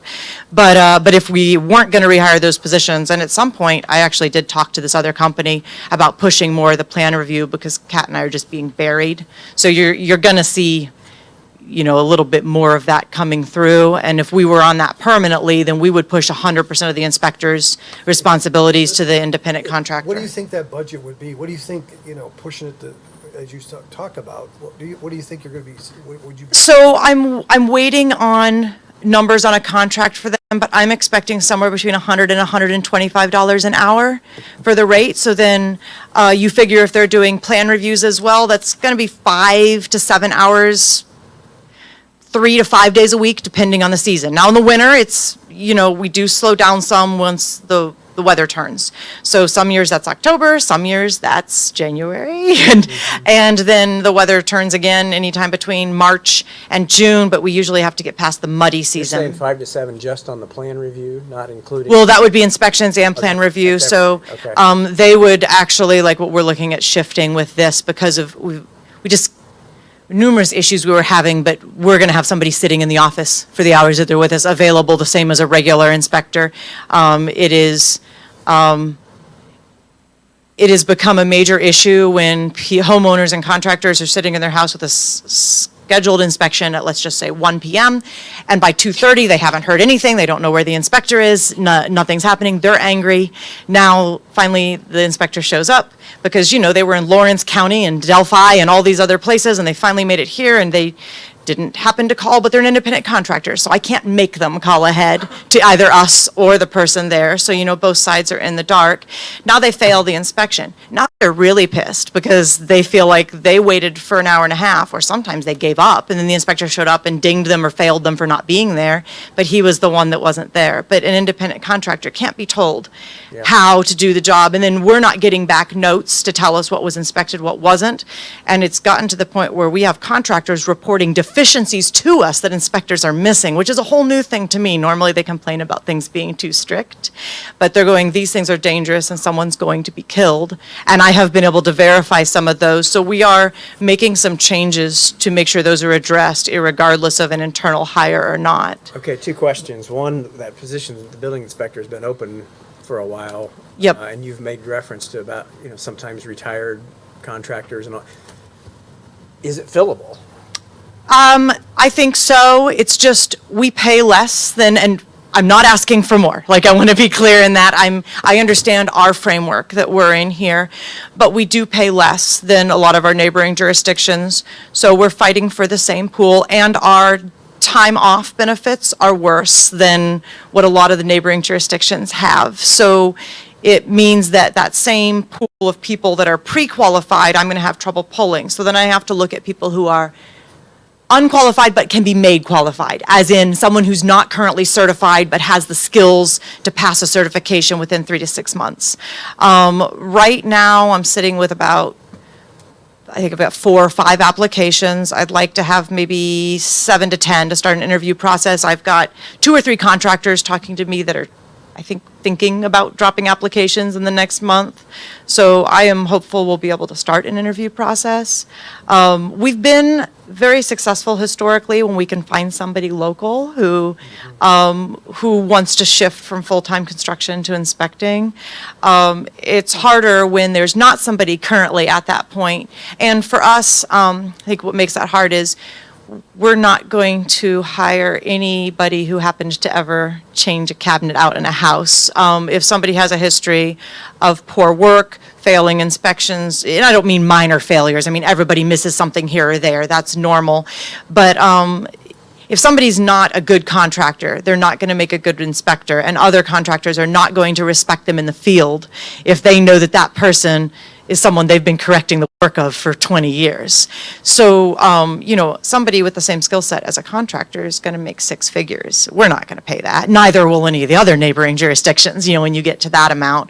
I think Tippecanoes, are making closer to 70 and 80. And then they get 3 to 5 weeks. A year of time, which that's been the big issue. We have a couple of them that live over here that would be interested in switching, but they have seniority, so they're at that 5-week point, and they're within 10 years of retirement, so they would want 3 weeks coming across. They don't mind the pay cut, but because of their lifestyle, they don't want to go back to 2 weeks for the rest of their time until they retire with no hope of that ever changing. And we're locked in at that 2-week basic for the first 10 years. So there's no opportunity for them to get back any of that time. So it's, we just have to find the right person that isn't going to mind. If there was a scenario that we paid the building inspector position more, but it came at the expense of the 5th position, is that, in your mind, help? Or is that a Band-Aid on a gunshot wound kind of?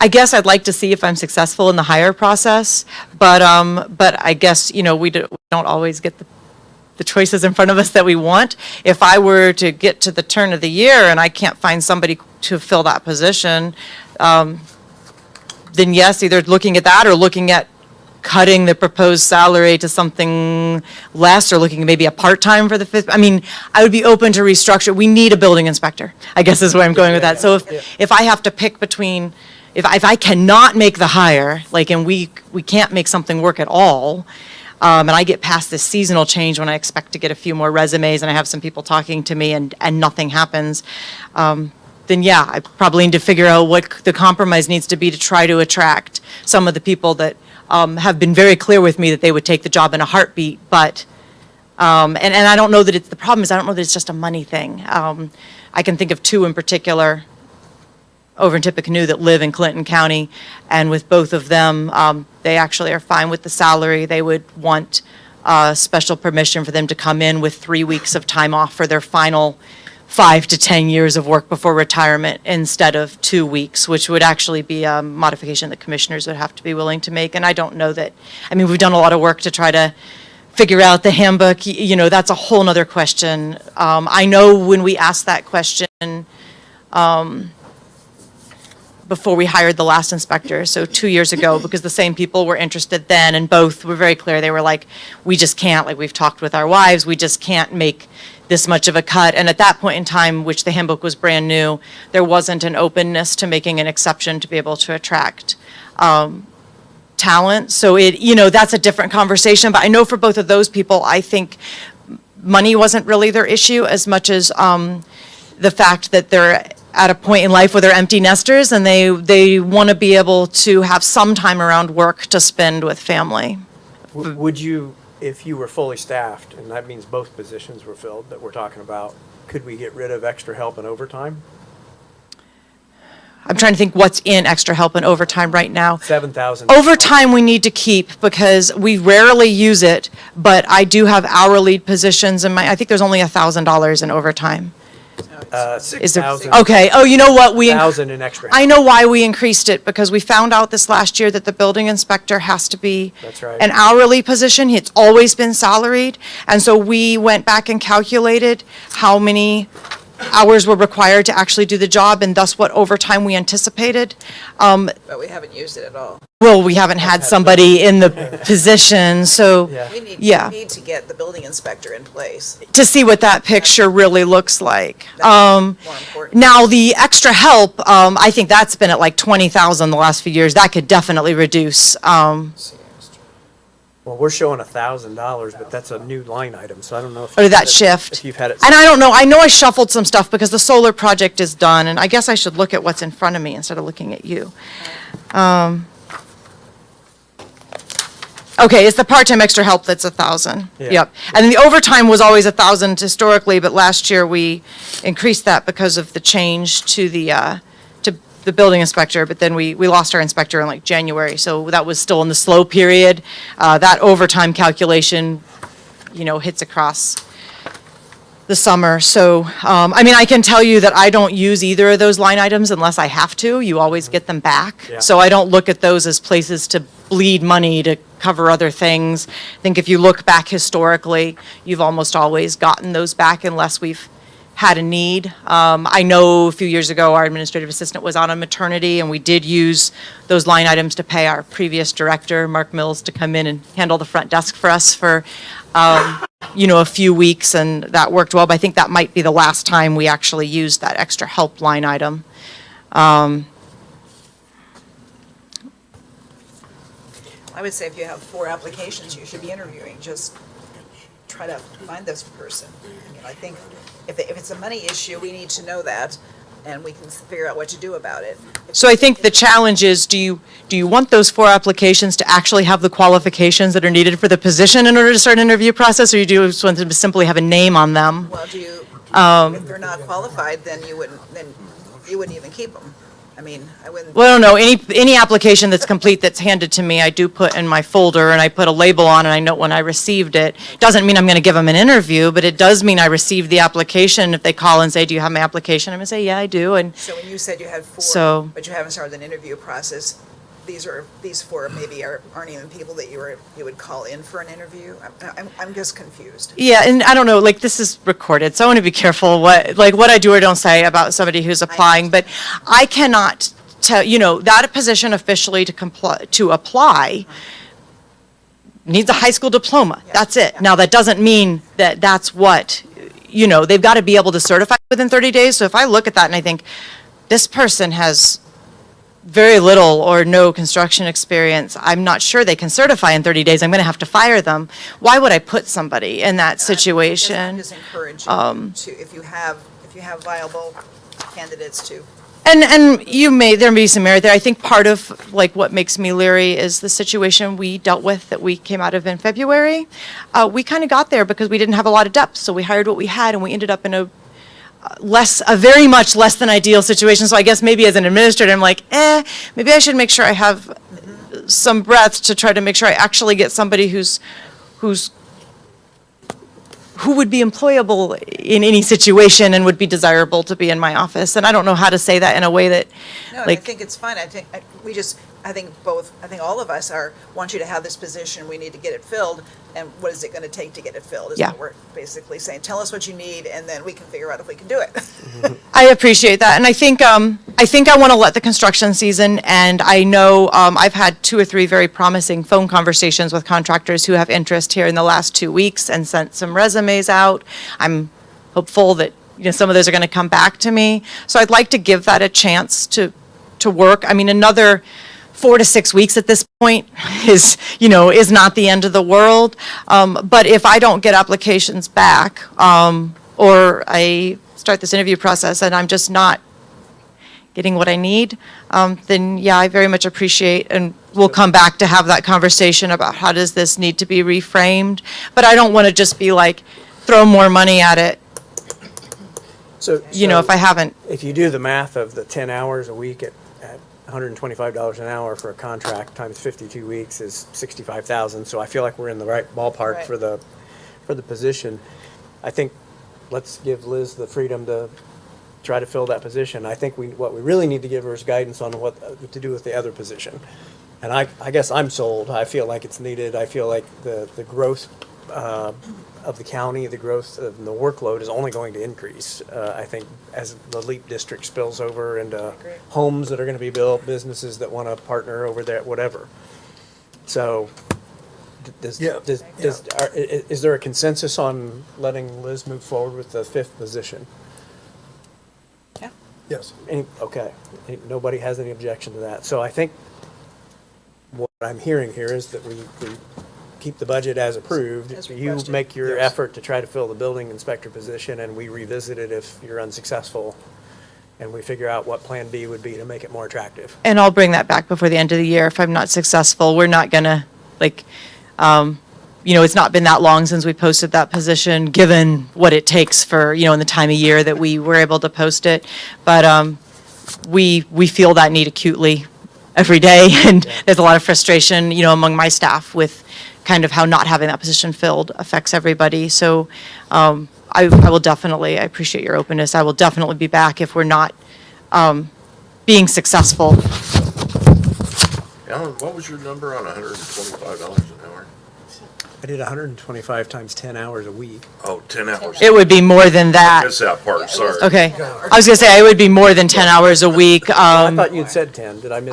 I said 5 to 7 a day, 3 to 5 a days a day. week, I missed it. depending on the load. In the winter, we could probably have somebody for 10 to 15 hours a week and make do January, February, March, because things do slow down. But the rest is gonna be 20. But like this time of year, right now, the city of Frankfurt is doing part of our work, I'm doing part of our work, Kat's doing part of our work, when you look at the building inspector, and then some of that's going contract.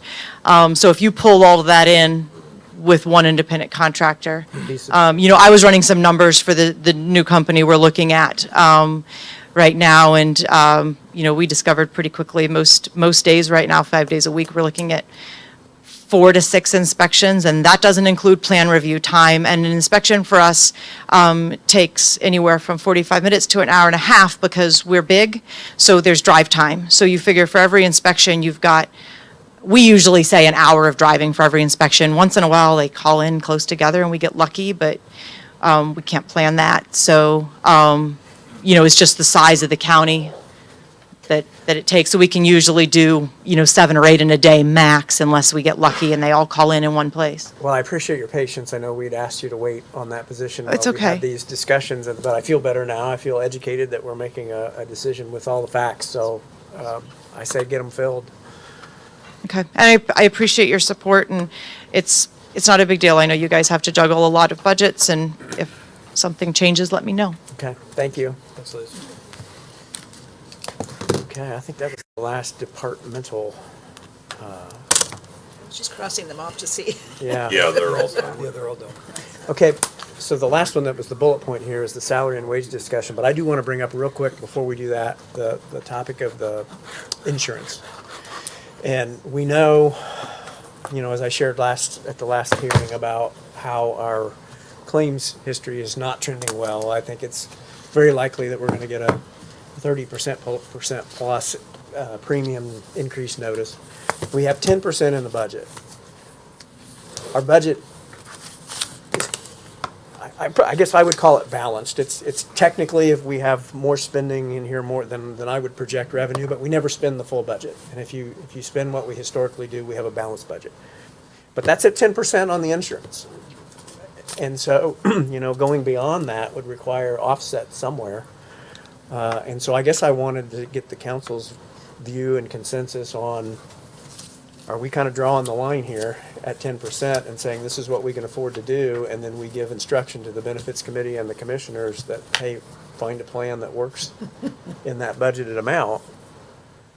Or are we gonna reopen this budget and try to look for offsets if we want to commit to trying to accommodate more than a 10% increase in the premium? I think we need to know that now. So the number that we have in here is a 10% increase? Yes, The 1,727,000. Britt added 10% to all the line items for the health insurance. Yeah. Okay. Across all the different budgets that contribute to that number. Okay. I guess that's my feeling, is that this is what we can afford right now, and that we need to try to stay within our means. That's not to say that we, if it came back 15 and we got really lucky, you Right, could convince me to, let's try to find 5%, but if it's 30, I just don't know how we do it. When, your meeting's what, Thursday? Yeah. And then when are we, But that's not we're not gonna have hard numbers. That's just kind of when an are we gonna update. have hard numbers? Well, we're waiting on so we went to market. Yeah, We waited as long as we could to try to get another month or two of claims data, hopefully showing an improvement. We didn't really get that. So now it's been out to market and we're waiting on, United and the others to respond. I don't know who's responded, whether, maybe we have got them by tomorrow, but I haven't been told that. So my expectation is that we're gonna get a projection based on the data that we have and their experience and what other clients are seeing, and they're gonna tell us, here's what we think you should expect. But we're not gonna have the real numbers. I don't think we'll have the real numbers before October 8th or 9th or whenever that is we adopt the budget. I can tell you, I can't vote for it without those numbers, Alan. I know we could still take a stance, but and then where do you go with wages and But everything? we have a statutory deadline to approve the budget. Well, I can vote no. Yeah. I mean, I'm not saying that everybody else The needs statutory to. deadline is the end of October, so we don't have to vote for it the day of our regular October meeting. We've just always done that because we were meeting anyway. Right. We could delay till the end of October and hope that we had the data. Because that could just be a brutal number, and then you gotta look at, okay, where you're at with wages, and then, there's a lot of balancing that has to be done there, and that number, I'm just not, this is my personal opinion, I'm just not comfortable with it. Well, if you tried to find another 10%, Alan, that's a pretty good sized number. Yeah. But, give the committee, look for something for 10%, or here's 20%. We'll try and find that other $150,000 by the end of October. Well, if you're meeting Thursday. I think the people who are listening to our discussion need to know that we're talking about $1,700,000. It's Well, not. that's just the county general part. I know. Yeah. I know. Yeah. They need to know we're not just sitting here being worried and frustrated about some small amount. It's huge. When we talk about increasing 30% in Renee's budget, that's a big deal. When we talk about it in Stephen's budget, that's a big deal. I just don't know how we absorb it in all those places. And so, Well, and then we have the whole looming thing over our heads right now about the federal inmate program that's in this budget, so. and they do take the benefits for those employees that come out of that budget. So, When are we supposed to go? October 14th? is that the date? It's the second Tuesday. Is it that? Okay, so it's already pretty late as late as we're gonna get in the month for a regular meeting. I'm gonna be out of town. Well, then, So is then Mary. you don't even have to vote now. So is Mary. I might be able to change my schedule. When we do adopt the budget, short of if we reopen it to find offsetting savings for this, normally it's a 10-minute process. We've done all the work now. We advertise it as the third hearing. I read off the budget totals, we vote. If we wanted to do that on a meeting the last week of October, I have no objection to that. It would be a short meeting, and that would have let Mary and Todd both be there to vote for the budget and would give us potentially more time to deal with the benefits. But I guess what I'm saying is that we've gone through this budget, and I guess, where are you gonna cut? So if we don't really know of any place that we would cut, why would we not give the benefits committee and the commissioners an instruction to say, make it work with this amount? And that can mean plan design changes, that could mean, asking the employees to get, to contribute more, because they pay very little. Well, it would be asking. Well, right, but I mean, there could be, there's multiple ways you can tackle it. I guess I'll throw this one other idea out is that we historically, over the last several years, have given a contribution to the health reimbursement account or health savings account. We could pull that out and say we're not giving the employees that money, but we're gonna apply it towards the premium. Oh, on Yeah. the HSA? Yeah. I mean, there's a few ways we could do it and be inside that budget, but Can you give us some sort of an update Thursday after your meeting? sure. If you could. The meeting's Friday. Is it Friday? Okay. I'm sorry. Friday. I'm like, Well- I can't be there if it's Thursday. I'm sorry. I had that That down. FSA is like another 10%. Question. Yeah, Yeah, yeah. but that's a direct cost to everybody. It is. You know, It so is. I It's mean, nice to have. that's, are you gonna take from one side or the other, one hand or the other, but, Yeah, but it's something that they're actually not seeing, pulling it out of their paycheck. so we don't have to have a hard and fast vote on it. I guess as much as anything as I wanted to have an idea of the council's mindset on how you felt about that. I feel like we gotta hold the line. Oh, yeah, I do too. So that's all becomes context for the wage and salary discussion. And, we had, as we noticed as we went through, we had a variety of percentages that were included, which is okay. We didn't give a hard guidance number. The one thing that I think is important for us to try to keep in mind and to try to continue to make progress on is that we said last year we were attempting to narrow the gap between the people that we did not pull down to the midpoint and those that we brought up. And so I still think that this year I'd like to see us try to narrow that gap a little bit further. And so, I would propose a two-tiered structure that if you were in those positions that were previously over the cap, we do a lower amount than the ones that were at the midpoint to try to continue to narrow that. The numbers I threw out, and I don't mind sharing, I shared it via email, was 1% for the overs and 2.5% for the midpoint positions. We'll take any of the midpoints then above the high points. I don't think at that level. Not for the 2.5, no. But some of them's gonna get close though. Well, we're getting farther and farther away from that salary data. At this point, it's more about just the conceptual, So then you're just creating separation between some of them on their longevity pay then, more so than on their hourly pay. well, but that's how that's designed to work. So Yeah, I don't feel like right. that's wrong. No, that's you not know. wrong. I understand that, no. So, but, I'm glad you brought that up because we're approaching the end of the first budget year with longevity pay in it, but we haven't paid any out yet, so nobody's seen it. And I hope that resonates when that check goes out at the end of the year and people recognize that that's additional compensation that they've never had before. And we're not talking about doing anything with it. Right? We're leaving that alone. Correct. Yes. Yeah, so, to the extent, if you're still here, you're, what is it, $200 a year? Is that right, Cecily? $200 more for 2026 than you were 2025, if you're under the cap, so. Does anybody want to offer their own thoughts or plan or ideas on the salary and wages? Do we know what that figure is? The 1% or 2.5, Well, bringing people up? Do we Well, we kinda- don't, we have 2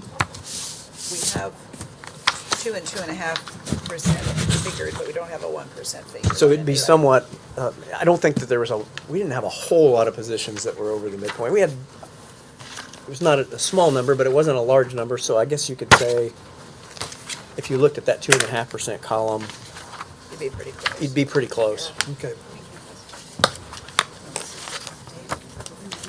Sorry, I didn't see it. Well, let me see one there, because I can't find my copy.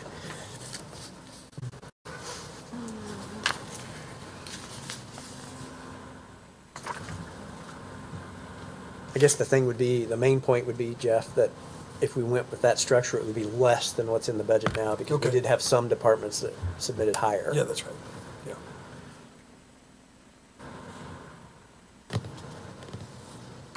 So I would say you're probably looking around a 460,000 mark probably, wouldn't you think, Alan? Yeah, I think maybe that was some math that Joe had run too. I think that is. 469. There you go. Thank you very much. 451, 15. That was at the full 2.5% for everybody, so it'd be Right. slightly less than that if some were at 1. On this one that Janet just gave us, it's 488 at 2.5%, isn't it? Or is that 3%? 3% is. Oh, no, that's That's 2.5%. 564.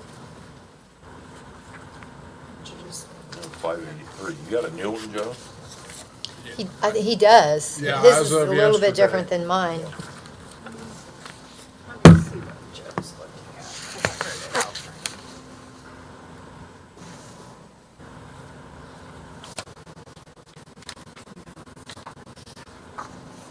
So really, anybody that's an employee now, I wrote. if we did that, they would get that percentage increase plus $200 on their extra year of That's longevity. it? Yeah. Yeah. Okay. Make sure I double check 488, the numbers. 465, or that's fine. 452. Here's a brand new one. Yeah. Well, I think that's what I've got here then. Okay.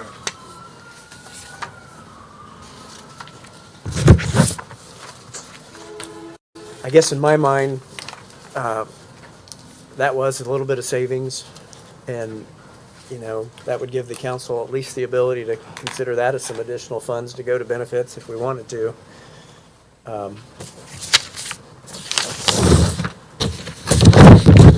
Somebody's hitting Is the, there, you need a motion or what? Are we talking about that? well, at this point, all I've done is submit my idea. If anybody has a different idea or would want to give different feedback, I want to certainly open the floor for that. How much work is it to figure out who's above the midpoint, or is it the high point, right?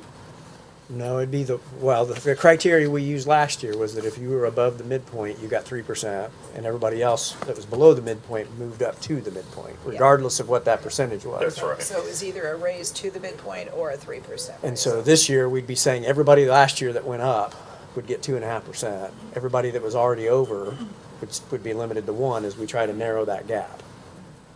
I have the spreadsheets from last year. Okay. Yeah, we'd have So to. it wouldn't be that hard for me to just. We'd have to look at to see if there was any of those really tight situations that Todd's referring to, but. It would definitely, Cecily would have to get involved in that. Right, right. I can do it by the end. I mean, there's going to be a lot of math there, but the key thing is that it would be a number smaller than what was advertised. It would be a reduction from the budget number that Janet's provided. I don't have any problem with your idea. Okay? I guess I would value Cecily's opinion on this Yeah. as well. I mean, I think that, like you said, closing the gap was the goal. Yes. So you gotta start somewhere. The trick is, and I haven't mentally figured out how we do this, is monitoring that gap because they weren't uniform. No. Some were way over the gap, or way over the midpoint, some were a little bit over, you know, and monitoring that to know, okay, positions 1, 2, and 3 have narrowed, that gap's gone, now they, you know, that, I don't know how we do that. Or whether we just set we're gonna do this for 3 or 4 years and then we're just gonna go back to moving everybody together, I don't, We either need to redo the data for the Yeah. survey, or just set kind of, this is what you want to be the base pay for each category, and then each year you give the percentage raise. That's probably the easiest. yeah. But I feel Because like. right now it's changing. You don't know what every county's doing. Everybody's doing something different. But I feel so- like for at least this year, we need to make an effort to, while that gap is still kind of known. It's kind of like what we said. Yeah. Well, would anybody care to make a motion? I've always been taught the chair is not supposed to make a motion, but You want a percentage? What do you want the motion? That right there. Percent. my suggestion was 1% for those people that were above the midpoint and 2.5% for everybody else. That's a motion. Good. I was gonna say, I'll second that. I've Okay, made a lot of motions today. so. Joe made the motion and Carol had the second. And Janet, are you clear on all of that? Okay, I don't want to beat the dead horse, so all those in favor, raise your right hand. Motion carries 7-0. Anything else anybody wants to bring up? Do we want to circle back to CSI? Madam Vice President? Or do you feel like we've made progress in other areas? I suppose everybody knows how I feel, so I don't think I need to actually make a motion and go there, so, I mean. Well, just do the we whole- want to go to the formality of the whole inviting The them whole, over? the whole council would need to be in agreement with me, and I don't know that that's the case. I don't know that it's worth going through the trauma and the, it's okay. Alan, are we gonna look at now about another meeting in October? Well, good point.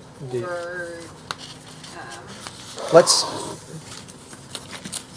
get through the benefits committee meeting on Friday and see what we learn. If we have reason to believe that we could have hard numbers by the end of October, then I'll likely message you guys and we'll Okay. postpone the third budget reading until later in October. Okay. would everybody be available, like, say, the 28th? Yeah, the last Through that- Tuesday. We threw that date out of Yeah. October. And if it has to be the 14th, I could adjust what I'm doing. I'm okay. I don't need YouTube, I need my calendar. So give me a little flexibility there and I'll report back, but let's tentatively mark on your calendar the 28th, the last Tuesday of the month at 9 o'clock. We'll still be And meeting that on the would be just a 14th. special meeting. That'd be a correct? special meeting just to adopt the budget. Yeah. Janet, if you'd make a note, I think I'm telling you everything accurately, but have Britt double check and make sure that October 31st is the deadline and that if we do it on the 28th, that gives her enough time to upload it to Gateway and everything that has to happen. But Okay. Sometimes you have to work backwards from those Yeah. deadlines. You got it? You sound like you saw something. Is there, It's the 30th, isn't it? You're on the wrong month. yeah, what about, October. Oh, October. was everyone not available on October 21st? Well, I was just trying to buy that extra week Okay. in case we were even waiting on an information. extra week, okay. I'm not You're out? on the 21st. Well, on the Oh, sorry, 28th? 28th. I'm good 28th? with the 28th. Okay. Yeah. Okay, 21st is commissioners, Marcia's. oh, okay. It'd be So 8 just or 9. put a placeholder for the 28th and I'll, 8. 28th, yeah, no, at 9 o'clock. Okay. Unless you'd rather do 8 and get I in and think I'd out. rather do 8. Does anybody? Oh, I just put it in my calendar, Jeff. 8's fine with me, I don't care, I'll be up and going. So will this That doesn't mean- replace the regular council meeting? No, we'll have okay, our regular it's in meeting, addition. that, Okay, just that one line item would be removed from our agenda. Okay. And we would do it at a separate time, because we have to advertise the third budget hearing. okay. So 8 o'clock instead of 9? I would prefer that. Okay. Have we covered everything? I think we have. Janet, did you have any notes of any kind by chance that you feel like we've covered everything? I don't have anything else Yeah, I think we have. that I can think of. Okay. Alan, just for your information, yesterday I got a note from Envoy. Anticipated move date has been moved back. So, actually, they're suggesting the week of 10/20. However, they're saying 10/24 to be safe with the canopy insulation and the finish up of the exterior. So, 10/24 Keep that in mind, yeah. appears to be the newest change. They could change tomorrow again, but 10/24 So is what they're we saying. could, in theory, approve till the 26 budget in the new digs. Possibly. So, 10/24. It's a good reason to wait. yeah, yeah. I wouldn't write that down, but just to remember. Or at least not in pen, so, Don't forget to advertise it that way, if that's the case. well, that's a good point. That's a good point. I just did have one more thing, and maybe it was already taken care of, but in my notes, I had Parkview was concerned about that they wanted to make sure that there was an additional 1,200 in marketing, and I still didn't see that, but then I thought, It has to get appropriated at the beginning of the year. 'cause Okay. it's a We didn't brand have it new line. advertised. okay, Yeah. okay, sorry about that, No, okay. that's all right. We talked about so many different things. know. It's like- Alan, we didn't talk about park, the change, and I didn't, with the meeting being at 8, I never got to talk to Chris to see about changing the number. If we're, for grounds maintenance. So this was, something came up yesterday, and it relates back to the discussion, and you're gonna have to help me clarify what's in the budget, what's requested as, So what Chris has requested for the groundskeeper and maintenance position is midpoint at the LTC B classification. But we redid his job description, and in May, you guys voted to approve it, and that changed it to the LTCC classification, which changes the rate of pay. Okay. But we decided to, or you guys decided to leave the pay For 25. for 25 at that B level, and in 26, we would address it. And that's how we said we'd do it last year at budget time. Yes. And that's what Okay. we decided in May. So we do need to adjust that number. We need to adjust. Do you know what number we need to adjust to? I believe it's 2419 times 2,080, and then it would be times the 2.5%, because he would be at that mid. But I didn't get a chance. I wanted to talk to Chris to see if there was a reason, or if he just maybe didn't have that number. But it did get changed. Times point, oops. That 2419 is the new number. What is it presently, do you know? Janet, do you have your sheet that shows the 25 salary for that? He's at 43,993 is the salary. Divide that by 2,080.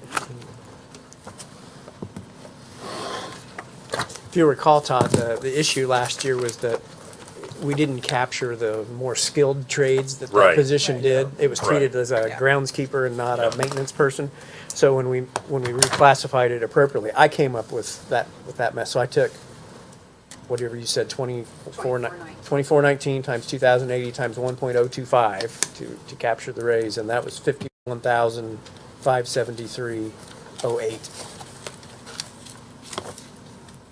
And I agree, that's what we've said that for a year on how we were handling that. So he did what we asked. Well, my question is, if you're gonna give somebody a $3.04 raise, do you tag the 2.5% on top of that too? Oh, you mean the 26 raise? Yeah. I feel like you should, just because that's the midpoint. Like, everybody else that's at midpoint is getting 2.5%. That was the midpoint rate for last year. We didn't change, so like, that's what it was in 25, or 24. I guess I'd be It's inclined because to. it was a reclassification. I'd be inclined to agree with that. It's at the midpoint, so we treat it as a midpoint. Yeah, I mean, it's not that he's not getting a raise because you just are giving him $3 more. It's because when we did the surveys, it wasn't classified at the right level. And he went through the proper, yeah. At the least, I would give him the 1%. I guess we probably, because that's changing a number in the book, I think we probably ought to have a motion to have for the record. Motion? Second.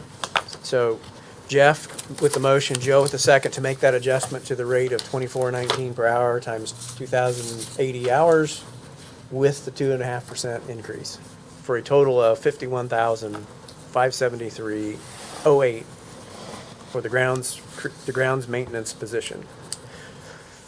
All those in favor, say aye, or raise your right hand. I'm sorry, I've screwed myself up there. All right, the motion carries 7-0. Thank you for catching that. I was gonna ask Cecily if there's anything else HR-wise that we're forgetting, because we've been all over the place. Yeah. No, I think that pretty much covers everything There was so many things. Okay. We've all had different lists Didn't the going. commissioners wanted to talk about her? I thought there was a 7% ask for HR or something. I thought I saw. I think that was a mistake in the book. Is that a mistake? Oh, we Didn't- fixed that, Jeff. Okay, good That enough. was an error. Very good. On the Form 1. Yeah. Okay. Yes. I think that was fixed. Okay. I am going to say that is all for today and that the meeting is adjourned. All in favor, say aye. Only. Doesn't it seem like it's 3 in the afternoon? It does to me too. That was- It's like, It seems like it's right before fall asleep. What's that? I said they must be afraid to fall No, asleep. I'm into my day about 8 hours so far today. 8 hours. What time is it?